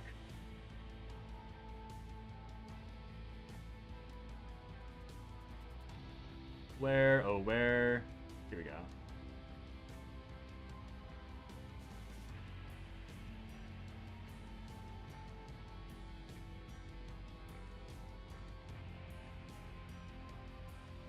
I literally hit everything like you could possibly want. Why is... How do I fix you? I hit Vajra, I hit Monomel, I hit Tien, I hit Lich, I hit Mugen, I hit Bane, I hit Charlotta, I hit Cagliostro. I hit literally every single Halloween ult. Like, And then this banner, I still hit the holiday ult I wanted. Like, my seasonal luck is so insane. I don't know what I paid Cygames, but Jesus, they gave me everything. Like, my God. Like, anyone sees that shit and they gotta be tilted. Like, it's so illegal. Ban Yanni. Look, it's evening out in Maple Story Idol. I'm getting really bad luck in Maple Story Idol. My luck in Shadowverse 2 is also not that great. Not that I played in a hot minute.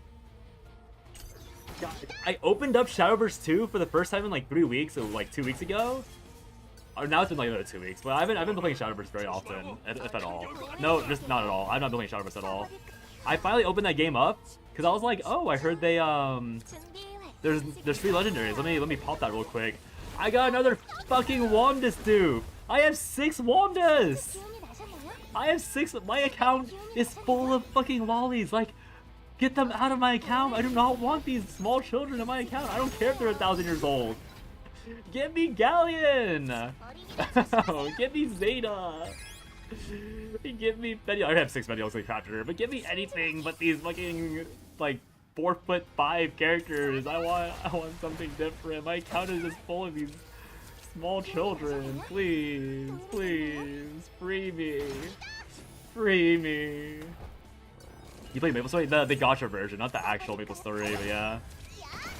Still waiting for Grand Michael to drop with my team.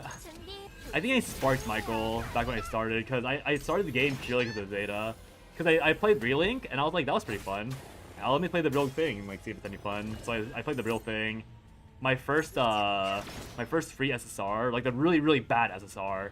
The one that like literally no one cares about because they're all outdated and irrelevant. My first one was Zeta. And I was like, okay, it's a sign. I gotta play this game now. So I just like full invested in like a fire team. Like I sparked Percy, I sparked Michael. Yeah. I think I'm gonna spark Fenny. I'm gonna spark Fenny this banner because I need the Fenny staff.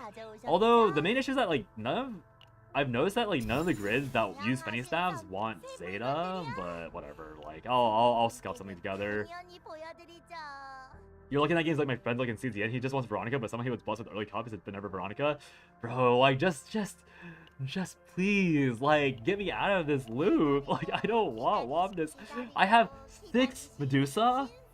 I have 6 Medusa, 5 Fenny, 6 Womnus, and like who was the last one? Like 3 who's the lolly in set 3? Who's a lolly in set 3? I already forgot, but like whoever the lolly was in set 3, I also have 3 copies of her, like all naturally pulled.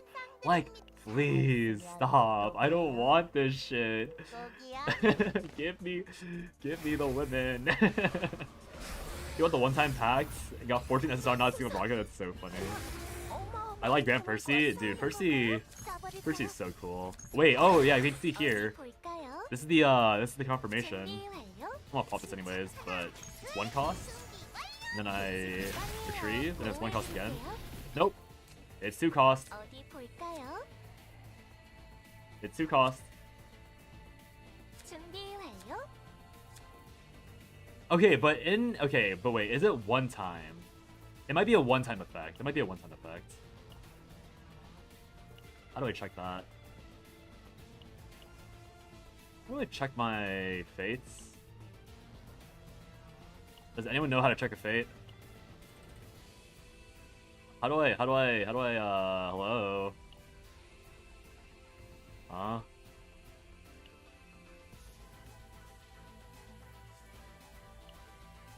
Am I stupid? I mean, yes, but... Oh, it's right here. Okay, yeah, so it didn't reduce it permanently. So is it only the fate? Like, is it the fate in particular that won't fix it, or... This Suchi guy, I'm gonna get his ass later. After I end stream, I'm getting his ass. Me and this guy had like a 30-minute conversation about like the particulars of the text in this game. Because I was bitching to him about how Ray like didn't work, and he was like saying like, oh, like the wording is very specific, and you have to go off the wording. I was like, yeah, okay, well, like whatever, bitch. Drop the dog on Suchi, yeah. Suchi got. But yeah, I'll have to figure it out. Debating with Suchi again, classic. He's very respectful. I mean, I think everyone knows that when me and Suchi like start yapping at each other, like it's literally just for fun. There's only goodwill in those yap sessions. But yeah, cause my trauma with Suchi, I could never die to him. But the conversation specifically was like, I was complaining about how certain things stack and certain things don't stack, right? So obviously, like, Chizuru specifically has one Tsukiyomi effect that does stack, another one that doesn't stack. So like that's probably the biggest like example of like basically stupidity in the game. because like it really affects your quality of life with the game, like that in particular. When you're like trying to go for a build, and obviously getting a build is quite difficult, and then when you finally get that build, it doesn't work the way you expect it to work, and it feels like a betrayal essentially, right? So I was complaining about how you can't really figure out how it works until you face tank it, and so all of Ray's things, besides the upgrade, I mentioned this earlier in stream, but literally all of Ray's buffs do not work, like at all, like in the terms of stacking properly. So you have to so you just have to like you only need one copy, which is kind of fine in like the terms of like her high roll isn't really high roll, so she's really cheap and easy to build. But it's annoying in the fact that like there's no like, since there's no giga high roll, it's really hard to be excited about building Ray, at least for me, because I like going for like the really giga high roll funny interactions, like huge numbers, whatnot. But since she can't do that, it's like really boring. And so Sushi was telling me like, oh, like if you look at the text, like very specifically Shizuru's text on that one Tsukiyomi epiphany, it says +1 to the next attack card of this unit. And if you look at Owen's also doesn't stack and it has the exact same text. And so we were talking about like how like when it's the exact same text, it works the exact same way. So I missed. Fuck this game. So like yeah, I was gonna go like go yap at him with this specific interaction, be like, hey, look at this. The exact same text on this fate means that your hype about the Rin thing we talked about a month ago won't work. That was the entire thing. That was the entire day I was gonna bitch about to him. Like, look, according to your logic, this means that the Veronica trick and will not work because the fate is the exact same text as the Veronica text. You want to feature in CZN, we can have a free build tested out before committing to a build. Like, if they're not gonna give us good translations, yes, 1000%. Like, I am sick of wasting. Okay, I mean, to be fair, I didn't waste that much time. It was like 1 hour stream. Like, it was not that bad. But I'm sick of wasting like the time in general to like find out that it won't work. Like, if you're gonna give me a trial, like at least let me like sandbox it or something. Like, I don't know. All right, well, that was very unproductive in terms of getting a single usable Haru build. I mean, there are usable Haru builds, but they're not very good Haru builds. I wonder if this will move all anchor shots. Probably just one, right? I want to see if it moves all anchor shots. I mean, it probably won't move one, to be fair. I want to check this before I dip.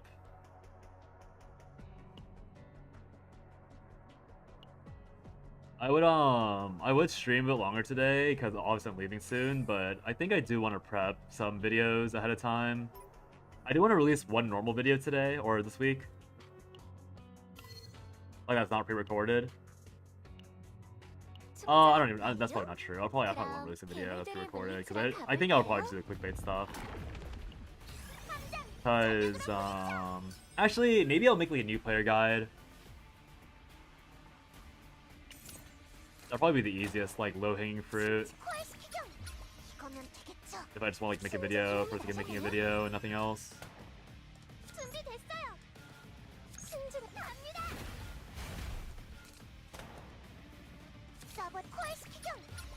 This is quite low roll.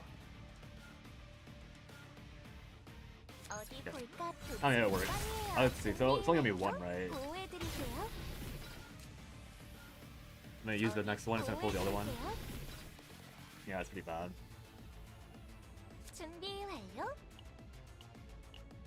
If it moves all anchor shots, then maybe at least that deck would be somewhat of a cook. But if it only moves one at a time, it's pretty irrelevant unless I draw both. If I draw both, then it's essentially the same thing, but without drawing both, it's pretty whatever. Okay, yeah. I think tomorrow, I mean, obviously I'm more than happy to go off track, but tomorrow will probably be titled similarly about talking about CZN's future. I think I did very little of actually talking about what I want for CZN, because people had way more interesting things to talk about today. Which I don't mind, and I actually prefer. But we'll just clickbait with that tomorrow as well. If you guys want to drop by again, just get more about other things. Alright, Suchi. This way I can just directly call him out on the thingy. And then I'll lurk for a bit and I'll probably be actively chatting his chat in like an hour or two. It was an extremely funny stream. Yeah, today's stream was great. Today's stream was good. Thanks guys for watching. I really appreciate it. I'll link Suchi's YouTube if anyone on YouTube wants to go to there instead. But yeah, I'll be back tomorrow. I know that YouTube doesn't have any YouTube has no raid mechanic. Get his ass, yeah. Sadly, Suchi's stream overlay doesn't have YouTube chat. It does have Twitch chat, it doesn't have YouTube chat like on the thing, so you'll be able to see what Twitch chat's saying, but he will read what you say on YouTube. He does do that, but yeah, you like other chatters on Twitch won't be able to see what you're saying, sadly. They'll probably hear him though. But yeah, enough stalling. Thanks guys for watching. I'll be back tomorrow around the same time. And then yeah. More haru chasing. See how that goes. 오늘이 약속 날이었던가? Alright. Bye bye. Let me type these emotes before I go on Twitch at least. Alright. See ya. Click.